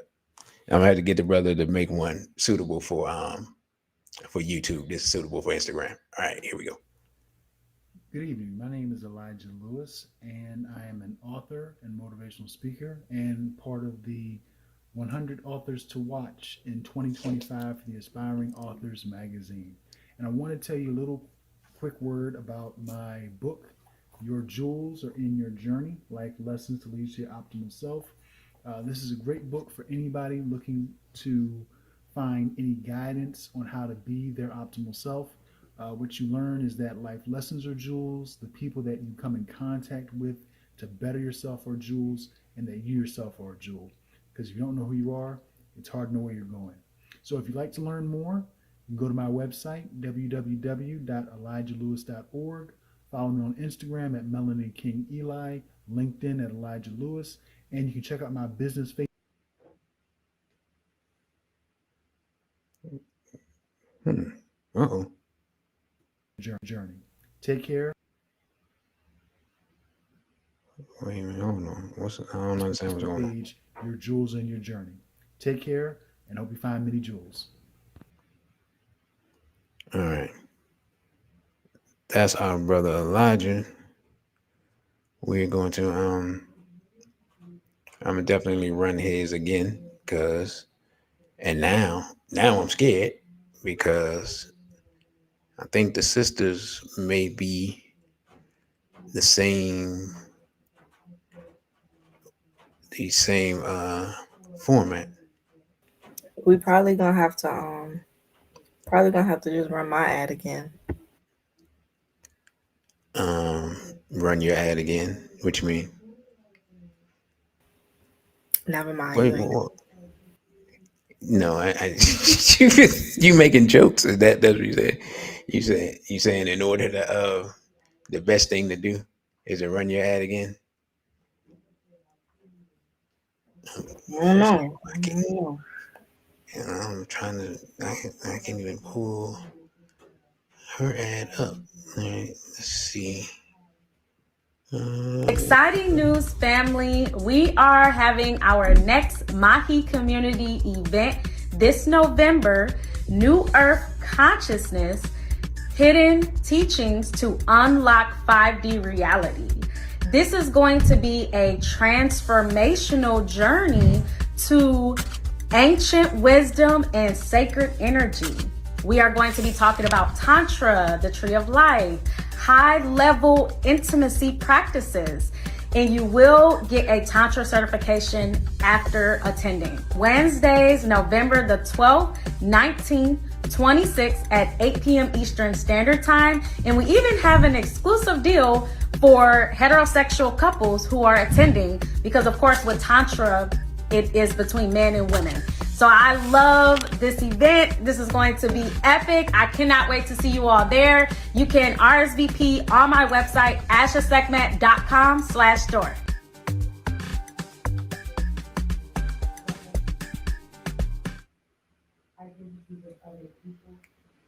well, all right. Now I ain't even gonna lie to you. Um, she made me excited. You know what I'm saying? I might have to look into that. But then again, that's right. I broadcast on Wednesdays. So, Sister Najee, you know anything about Tantra? I do, and I'm glad that she mentioned. I'm glad she mentioned she has a special deal for heterosexuals because, of course, with tantra, it needs to be a man and a woman. So that was funny. Yeah, it's sad that we have to delineate nowadays, just in case people are confused.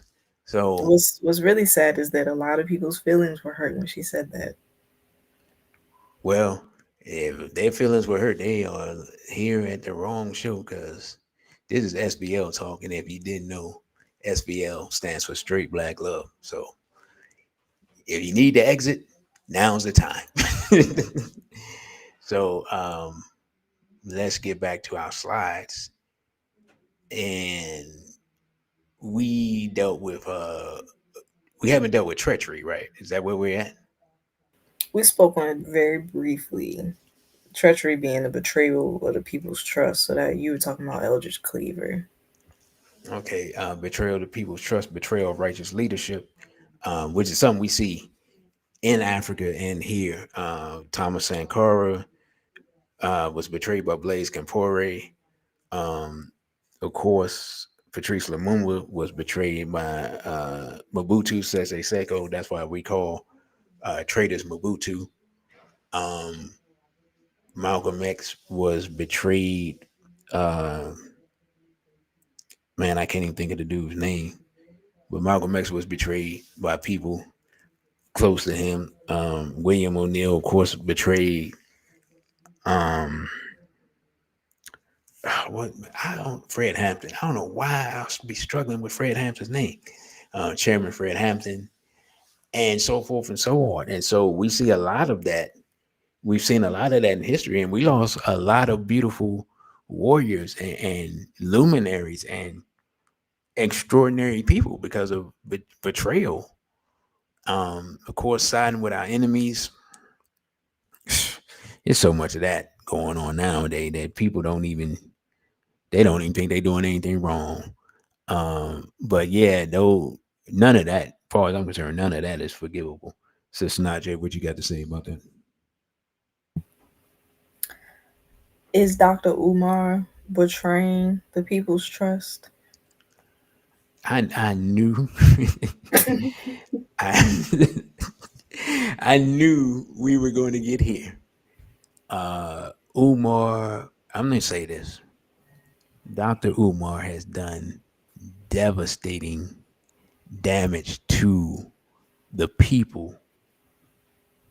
Um, he's done devastating damage to the community he has because he calls himself the prince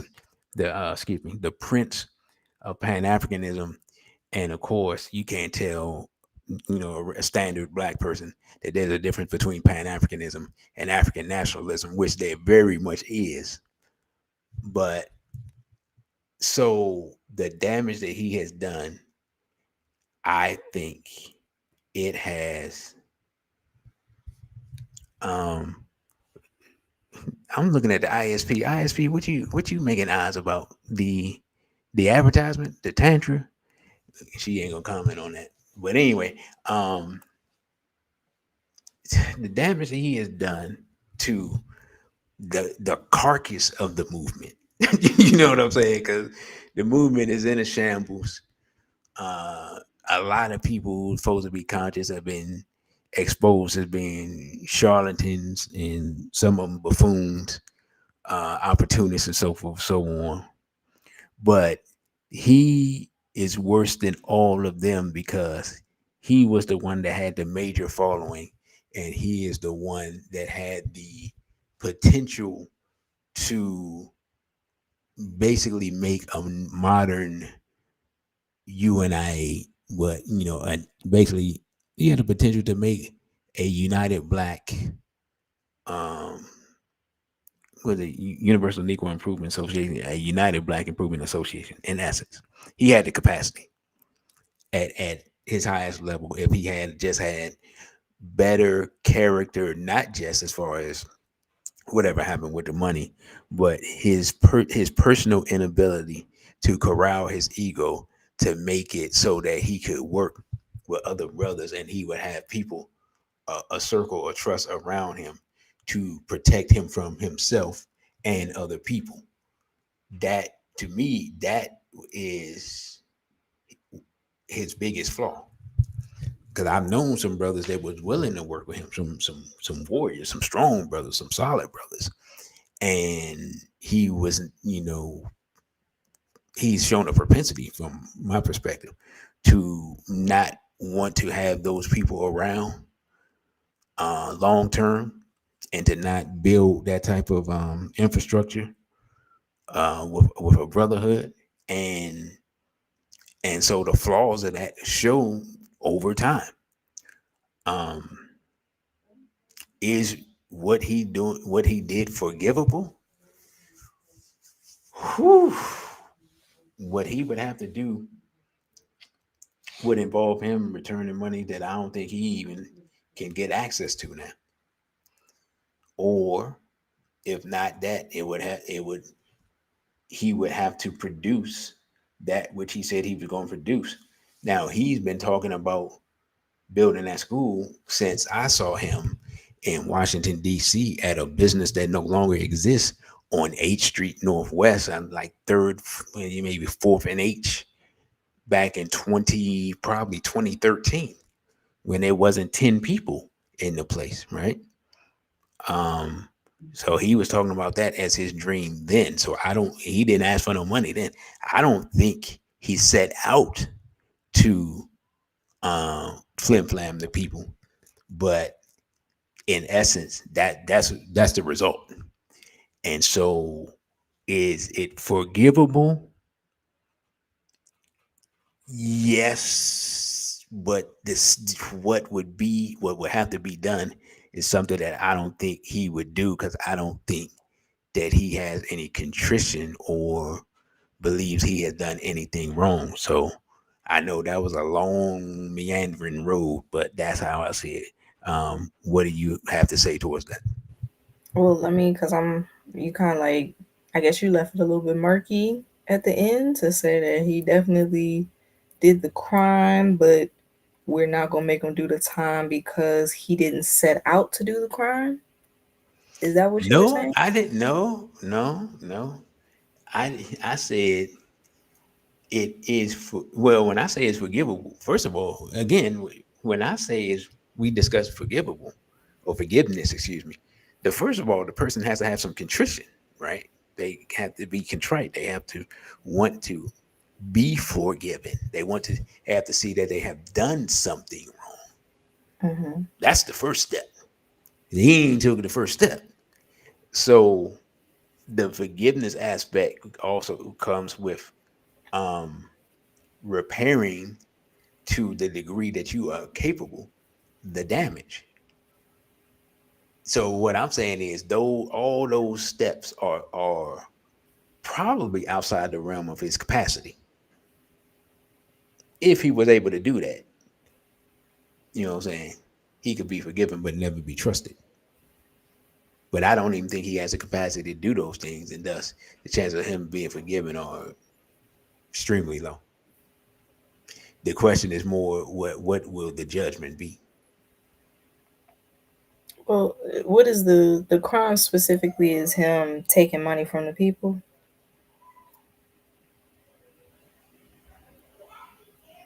Yeah, defrauding the people. Okay. Also, not just defrauding the people, but also the damage to African centeredness, Mm-hmm. which I think is a bigger crime than defrauding the people. And what you say, the damage to African centeredness, what do you mean by that? What is he doing? Because in the minds of those who don't know, remember, there's a person that branded themselves as the Prince of Pan Africanism. So Mm-hmm. in the minds of people that don't know, anything that's RBG related is somehow tangentially related to Umar because Mm-hmm. they don't know, Right. right? And so in their mind, when you say, even if they look at the straight black pride logo, they if they don't know, they may say, "Oh, them dudes is like Umar," or you know what I'm saying, whatever the case may be. And Mm-hmm. so that's what I'm saying. The damage to the movement is extreme, and there are elders who I would not name who spoke about that before, long ago, like long ago, like yeah, long ago. There's some elders that called it long time ago. I just put it like that, and talked about the damage it would do. So so yeah. Okay. Well, I guess last question is, does that mean that he's gonna have to go to sleep for good? Um, I don't I don't know if that offense rise to that level, but Okay. might be limit for the rest of your life though. There is levels to it. That's good to know. Yeah, I mean, there's levels. You know what I'm saying? You know, I, do we there are Islamic solutions to that, and he would know that. Is there a slide that's going to talk about those solutions, or just the levels that come along with the discussion? No, because I don't want to try to put those things in as if they're the definitive answer, as if I'm like the ultimate. Mm-hmm. Um, you know what I'm saying? What did George Bush say? Like I'm the decider. Mm-hmm. No, I don't even. I wouldn't pretend to put myself above the people in that way, Okay. as if I'm the ultimate decider of what should be done based on each individual infraction. This is more a bringing the discussion to the community and laying a framework. Because I'm sure other people will say other stuff. So, you had anything else to add on that particular bullet point? Are you ready to go to the next one? Well, I had asked only as far as the solutions go, because I think that there is a space and time for people that need to be excommunicated but are still capable of earning retribution far away. So you can no longer title yourself or associate yourself with the movement. And you got to go away from us, but there's still the option of working from afar. Well, I mean, I took your information and put that into a slide if that's what you're asking. So that's Oh, it. I'll let you. that was that I'll was let that you was read my it. question. If there was a slide, that's Oh, okay. okay. Oh, Never okay. mind. Well, yeah, no. Yeah. So also last common crime against the people, propagation of deaf culture, inward behavior and glorification of inward behavior, glorification of homophilia. So not just engaging in it, but glorification of it, glorification of miscegenation, doing it and glorifying in it. And this is for people who have large platforms, people who are well known, who rappers, athletes, these type of people who are well known, and they glorify this behavior and propagate it to our children. Um, to me, this is a major crime that we don't want to discuss because some of our favorite people are guilty of it. But the damage that they do is extreme, in my humble opinion. Sister Najee, you got anything to add to that?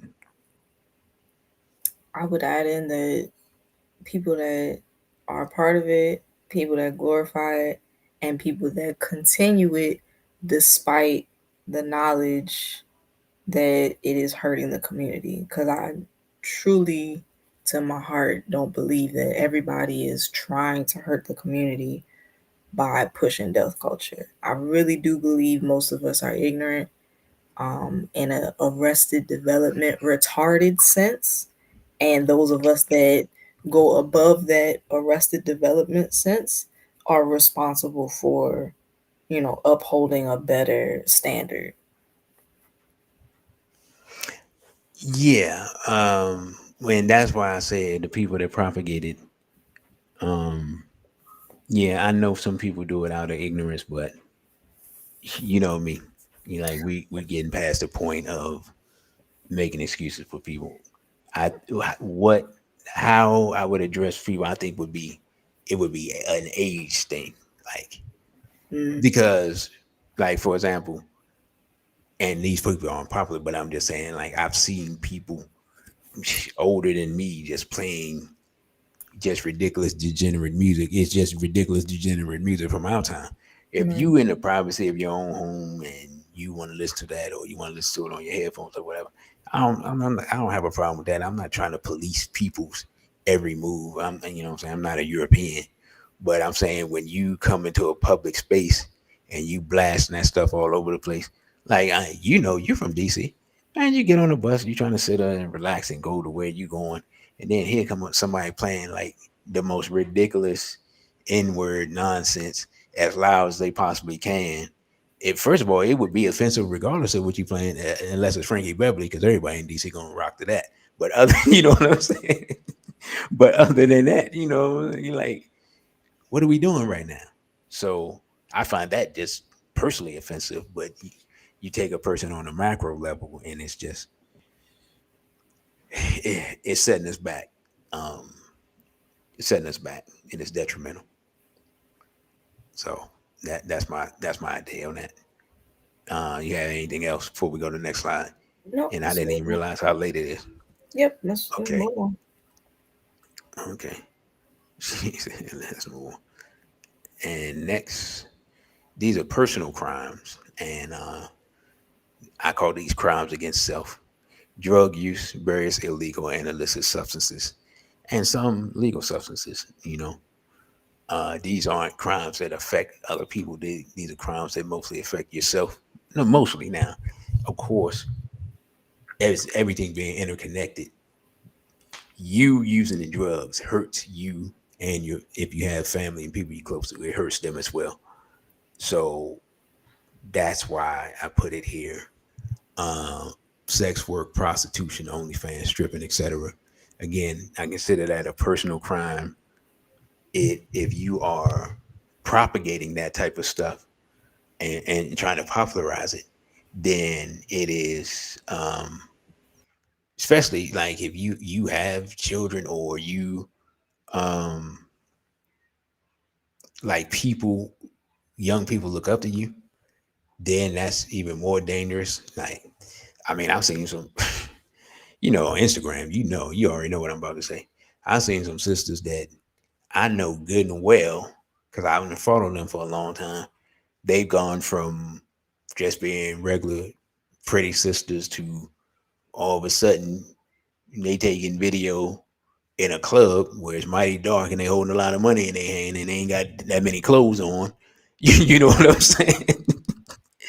To but they got links to their various websites, and then next thing you know they putting God in their bio, and I'm just like, yeah. You know what I'm saying? Pick a side. That's all I'm saying. You know what I'm saying? Am I judging you to a degree? But I'm judging you even more because you want to put God in it. Again, If I'm gonna do devilishment, I ain't gonna put the ancestors in it when I'm doing devilishment. I'm doing this devilishment on my own. It's my personal flaw. But I ain't gonna call on the ancestors and put them in the mix. So, Sister Najee, you got anything to say for these first two that I addressed? I don't.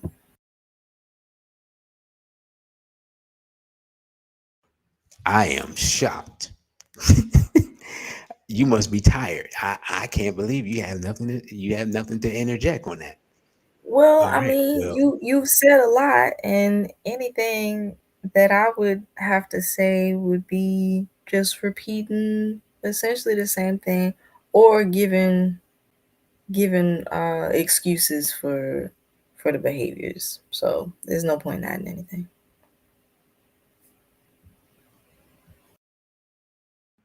no, go ahead and be the devil's advocate. and that's something I could never do. I will never actually do that. That's why I chose to plead the fifth with it. Just keep it to myself. Nah, it's just as far as I don't know who you talking about, but the same excuses I was making earlier with the drug use thing of like it's hard, and not even drug use, but drug dealing and selling drugs for money, women selling their bodies for money, and the only thing I could excuse wise say about that or reason wise is that we living in America, like James Brown said. So yeah, but it is not an excuse. It is not. You do have to pick a side, because if you're gonna do it, don't try and come back over and be like, hey, what y'all doing Kwanzaa this year? Like, nah, sister, you got it. You got it over there. You made your choice. Like, no, we're doing Kwanzaa. You are doing what you do. Yeah, Proceed and continue to rock the right. mic, as the roots say.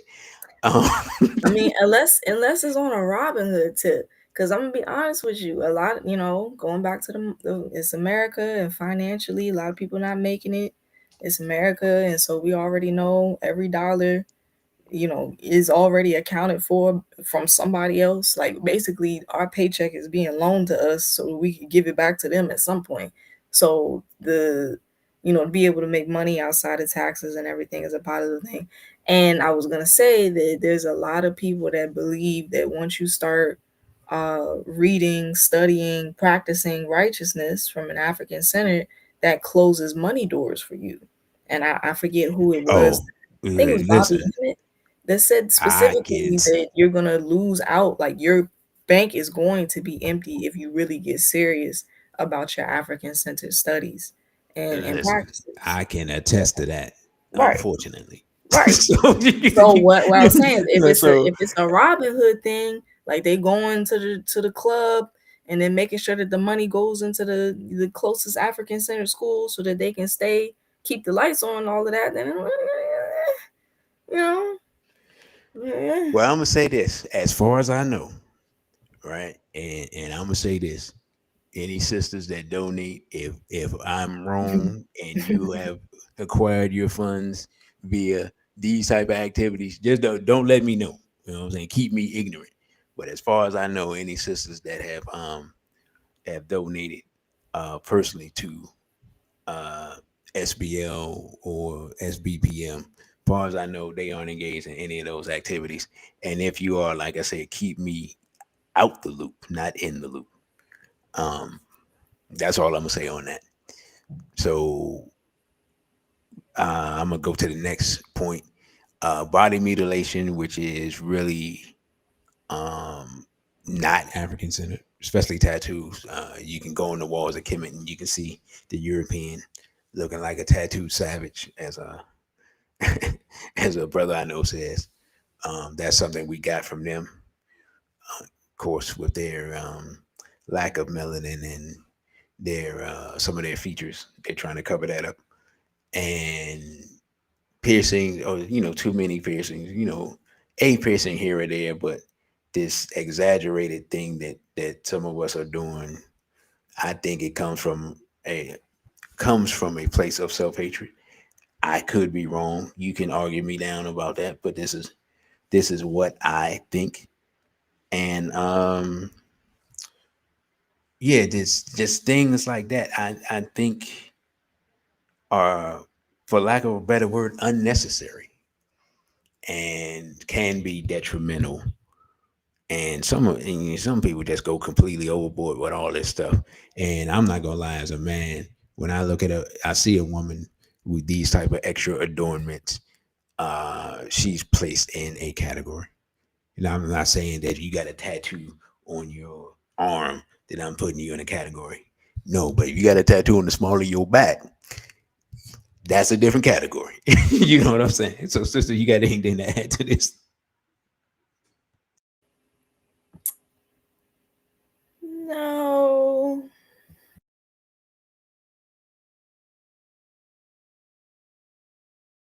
You, that no, that's it. No, because it sounded like it was a no, but I'm about to justify something. No, Mm-mm. This is your list of personal crimes against self. say that again. I said this is your list of crimes against self. So this no, I have nothing to say. Okay, I mean you can disagree if you don't feel like it's a crime against self, but I'm just coming from my perspective. Right. Go ahead. Okay, fine.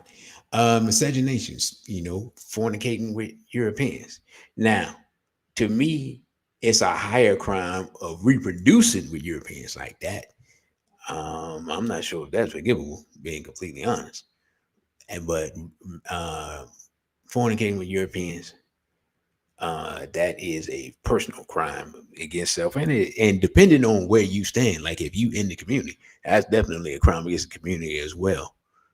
Sister Naja, you got anything to add to that? No, it's definitely a crime. One thing about sisters, you mentioned that they like, oh, you know what they say. Poor parenting, failure to protect children, abandoning your children, and I'll say this for brothers, it's a crime against self and it's a crime against the community because I'm gonna just be completely honest.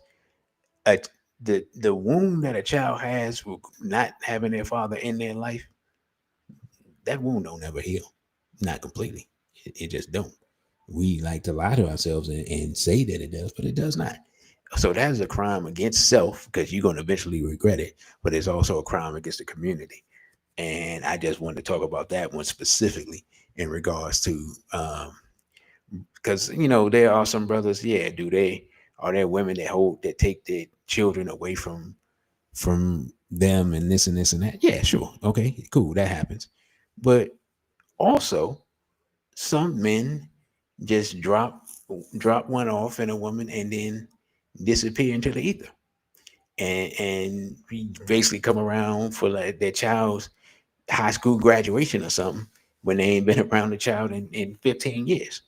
So that's a crime, and that needs to be addressed. Um, Marcus Garvey said. Anyway, he said it about something else, but it still applies. But anyway, go ahead, sister. There's really nothing to add. Poor parenting, that goes back to what we were talking about with neglect. Um, I hate to just outright say that sending your children to the enemy is poor parenting because that's a really large paintbrush I was getting ready to to say throw. you condemn everybody if that's I, the case. I mean, you kind of condemned a lot of people with the tattoos and the drug use, and so I'm just if I could also Yeah, follow but in your footsteps condemning people, I would say but I but I'm saying the crimes of tattoos is that's a personal offense. That's not even actually I probably should have put it first because it's probably the least offensive thing up here, to be honest. but the So I fact either that should it have put it made the first or list last. as a crime, I Against certainly self. I certainly feel that poor parenting, being neglectful in the sense of just letting your child just go right on into the enemy's hands, I think that that is a crime against self because your child is a little version of you. And more than that, they're a little version of your ancestors. So it's not it's the whole community of self that your crime is against. So neglectfulness, failure to protect them, right there with, the neglect of just sending them off into this war. And I understand not everybody understands that it's a war, so that's where my the barometer for judgment comes in, because there's a lot of people that really genuinely don't see it as a war. There's people that are like, no, everything is fine now. That was way back when. Those kinds of people. That would be where I hold the line. But for those of us that know it's a war, that know that the school isn't helping, that know that the school is actively taking away your children's desire to learn, you're actively sending your child back to the place that they don't feel comfortable in because the other children are abusing them, or the faculty is abusing them, and you still sending them, and you still sending them like you don't got no other options. Yeah, I think that's a crime against self. I stand on it. Okay, well, you can stand in 10 toes down on that. I started to make a joke, but I'm just gonna leave that one alone. Um, and I understand your sentiment. I'm not gonna say whether I agree or disagree. I think it's a little harsh, but hey, Wow. I'm sending people to the gallows. So who am I to judge what's harsh? So yeah, womanizing or whoredom. Womanizing for the men, whoredom for the women, or male whoredom, if you will. That's a crime against self, but it also can be detrimental to the community based upon, especially if you're a person of higher, um, if you're a person looked up to in the community, or a person that has a lot of notoriety, that can be detrimental. So, uh, and in fact, to be honest, it's usually more detrimental for the men, but in reality, the women are more likely to be excommunicated for it. So, what do you have to say to that, sister? You said that the women are more likely to be excommunicated for their whoredom as opposed to the men being excommunicated for their womanizing?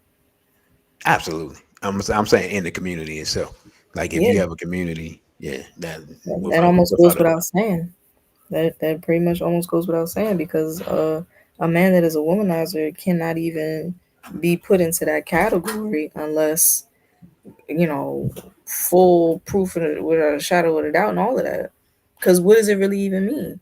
Because it's, you could say it's from the scale of pimping, quote unquote, all the way down to, oh, he's just chivalrous. He makes sure that he opened the door for all the women. Don't pay attention to the fact that he opening the door and looking at everybody's behind that comes through. Oh You know, no, I so thought you were gonna say he's opening the door to his bedroom because I'm talking about people. I'm talking about full on.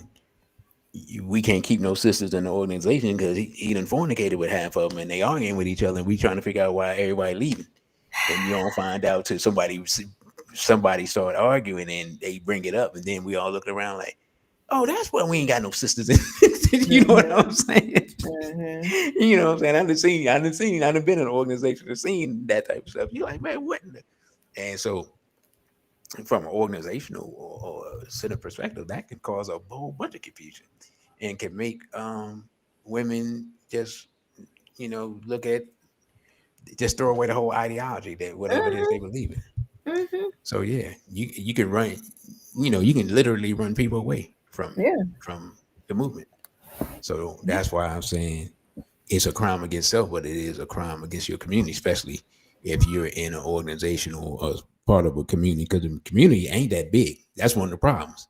One of the problems is if you start dealing with, um, especially in the same area, you start dealing with different sisters. Even if you're not womanizing, if you just have a couple of relationships, it gets start getting real small and uncomfortable when you bring the next sister around.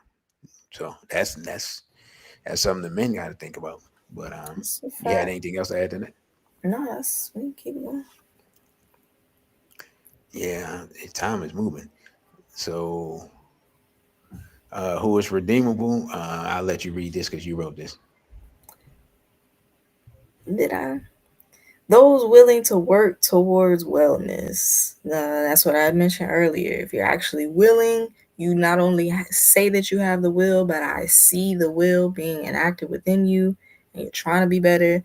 Like brother DC said, you recognize the problem in the first place, you recognize your place in it, and then you go about the natural steps to now correct the behaviors or whatever the problem was, you're trying to fix it. That's a possible redeemable. Children with no sacred spaces. I have a heart like I stood on the public schools being the nesting ground for negative socialization. But I do not blame the children in those spaces. I blame the parents. And so that's why I have to go so hard on the parents, because I can't, even though the children know that they have bad behavior within the schools, but it's bad behavior everywhere. They have no sacred spaces. They've never seen harmony actually happen before. And so I can't now blame them or, tell them that they're just done with life. To me, it just hurts my soul a little bit to condemn the children that never really had an opportunity. So that one's close to me. Elders with the desire and the tools to correct before transitioning. That's kind of what you were talking about earlier with brother Eldridge Cleaver. If he actually had the desire to correct the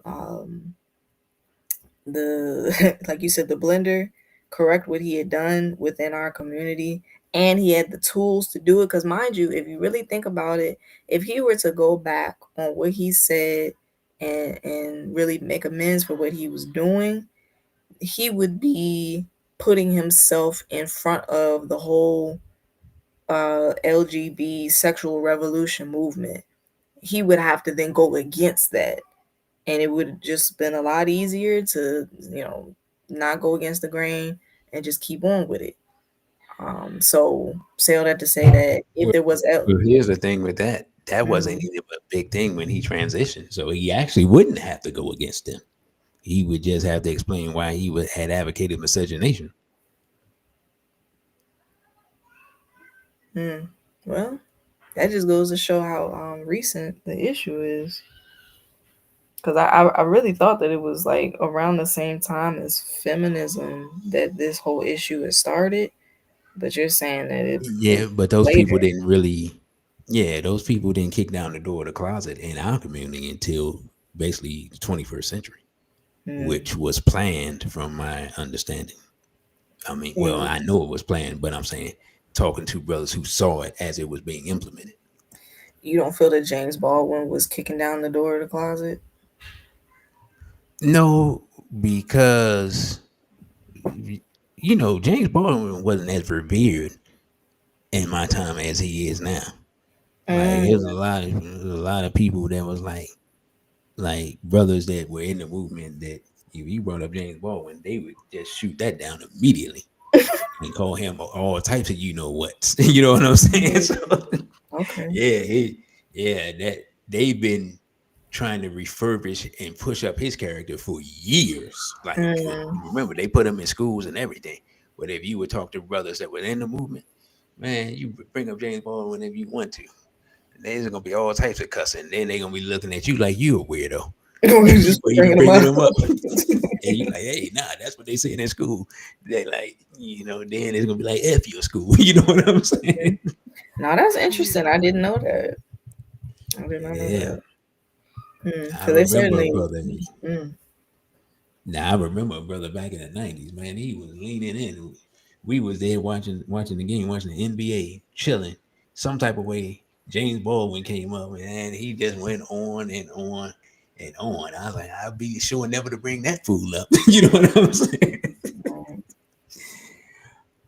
But now go ahead. Um. Yeah. So elders with the desire and the tools to correct before transitioning. So I guess that would be like, the family member that's up in their years, and they clearly did not do everything that they should or could have done, or maybe they did too much of something or whatever it is, but they now have, the desire to make amends and the tools, meaning that they have it within themselves to actually do the right thing now, or they have the assets to now come through and say, look, yeah, I can't even ask for y'all forgiveness because I messed up so much. But let me go ahead and pay off the family debt on the house or whatever, whatever. So that kind of thing is like, all right, I'm not going to now, uh, you know, talk down on you for the rest of your afterlife because you tried. You tried. I think that should count. Next one, inmates, former prisoners with the will to serve. I don't think, and we kind of already talked about this as far as the European law not being true law. There's a lot of people that look at people that were in prison and they just put marks on them as, oh, well, you can never come back to society and da da da because you were in there for a reason. It's like, yeah, but do we really know what the reason is for real? Do we actually know? Well, I just say this: it's certain things that if you in there, you ain't nothing for me to talk to you about. I don't care. Plain and Of simple. course, You but know, and you I know. again, I just, I'm gonna be honest. I hate crime. I hate criminals. Like I'm on some black Batman type stuff. Like you got to give me a justifiable reason why you was in there and why you was doing what you was doing. Or else I'm really not trying to hear nothing you talking about because you ain't Malcolm X. You ain't. You just not. You know what I'm saying? You just not. We if we being really honest here, we haven't had nobody come from behind that wall and really have an effect, a positive effect on our people in a very That's long time. not true at all. It is I'm talking. largely I ain't it's talking. largely true, but for the most part, you can't. There's a blanketed statement that you cannot just make. Okay, that's a, we shall agree to disagree. Well, no, let's go into it. Cause look, No, the no, because no, I don't no, have we're that much gonna do it time now. now. We got to do it. No, because If I you don't look have at that much time. Baltimore, if you look at Baltimore, if you look at the We can Pan Baltimore. Pan It's some things African I know that you Liberation don't Movement. know. That's why we ain't having that discussion. Okay. I'm just Okay. saying, if you see people doing the work and it is positively affecting the children, you can't say, "Oh, you ain't no Malcolm X," because then you kind of look like a hater now. Because at least you know what I'm saying they doing positive work. Uh, okay. I'm just saying. There's some things I know. They All ain't gonna right, speak we'll on. talk about it afterwards. Then I guess. But that was my first one. And there's a lot of, I mean, there's people in New York I know that, came out the system, whatever, whatever, and now they pushing positivity on the streets, and I'm not about to look down on them. I'm not about to be like, oh man, I would invite you to, the movement, but you got a record, so like I No, just like I said, I got to see what you was in for. I got to see what you was in for and weigh that on the balance of what you doing now. That's all I'm saying. But my uh inclination is you were doing something detrimental to the community. Again, we ain't producing a Huey P. Newton that's going to jail for shooting cops. You know what I'm saying? We just not. We can't. We got to stop telling them lies. I You know what I'm mean, saying? does somebody get caught up on some nonsense? You gonna look down on them because they wasn't in there for shooting the police? Again, what I say? I said you got to tell me what you was in for, and I got to weigh that against what you're doing. What were you in there for? And weigh that against what you're doing now. Because you could have, if you said, man, I broke into Chi Wang Lowe's store and I took his cash register, I'm like, oh, okay. You know what I'm saying? Oh, okay. That's literally gonna be my response. But you can't say I broke into the black businesses store and stole their stuff and then expect me to be like, oh yeah, that's cool. Nah, hell no, that ain't cool. So again, it depends on what your paperwork say. Just like the people inside, they want to see your paperwork to see what you're doing. Because Hmm. if you did something to children, they be waiting for you. Right. I'm on outside. I want to see what your paperwork say so I can make a determination. That's all I'm saying.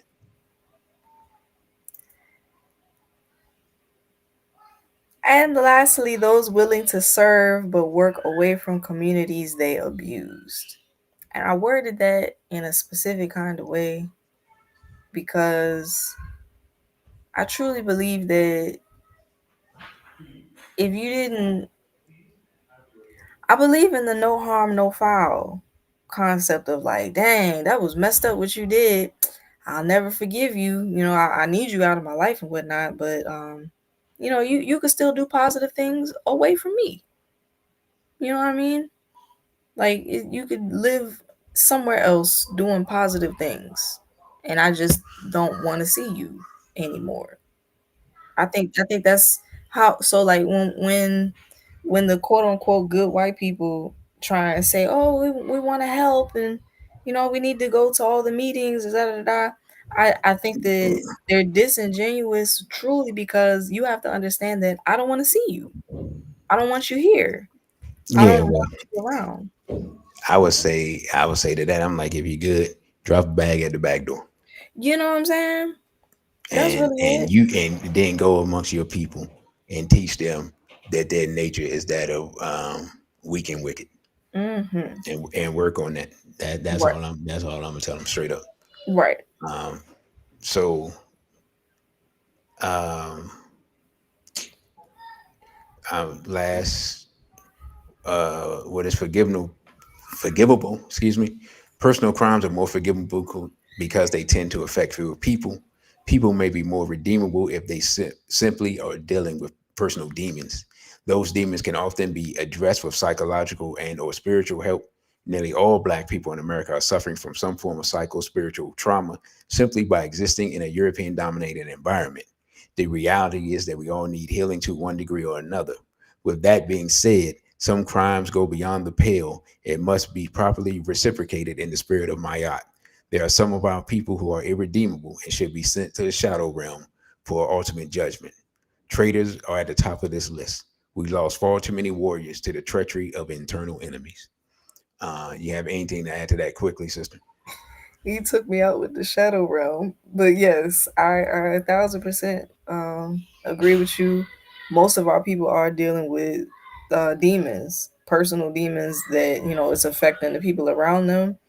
But they are fighting the fight within themselves because of the European dominated environment, and that should not inherently be. We need to be act like building on this conversation. Next steps would be, who are the people that are now offering psychological and spiritual help. I was hoping that Sister ISP was going to be able to come in and say something, or leave a comment or something like that, because we need to be prioritizing those people as we continue on. We need to know who the people are. We need to know what the expectations are, because there's levels to it. Sometimes, like, you got over your personal demons, you were able to heal, but we still kind of need you to stay away. We Okay. can't keep you to keep on keeping on. There is no retribution in that sense, or retribution will Uh, have to be a long road far away. you know so Okay. I think to have Yeah. the conversation and build on it is next steps. All right. Let me get to this last slide so I can get out of here. Oh no, that was the last slide. All right. So thank you, brothers and sisters, for staying with us. We were on extra long today. Again, I'm your host, DC Radical1, and this sister Najai. You can follow me on Instagram at DC.Radical1, on Instagram, on Twitter at DC Radical_ONE. And if you found value in this discussion, you can donate via Cash App, $DC Radical1. And you can email me at DC.Radical_1 at protonmail.com. And Sister Najee, let them know where they can find you while I find this outro. You can find me at Nafra Najee, Nafra Najee, on Instagram, Twitch, and Rumble. The real KKK K.com, which is the scientific solution to sovereignty, as well as Muntu Metals, Muntu, just like Bantu is Muntu Metals, which is my offering of spiritual help to our community. It was a great discussion, and I hope to continue building on it, because this is more solutionary, in the sense that we have to know where do we draw the line, and now that we've drawn the line, how do we move forward from here? All right. Well, I thank you all again, brothers and sisters. Don't forget to like, share, and subscribe. With that, I say a BB 40 and straight black pride.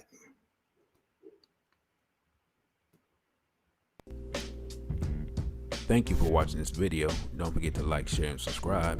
Also follow us on our other social media platforms. On Instagram, we're at dc.radical1. On Twitter, we're at dc_radical_one. And the Cash App is $DcRadical1. Again, thank you for subscribing. A BB for ODA and straight black pride.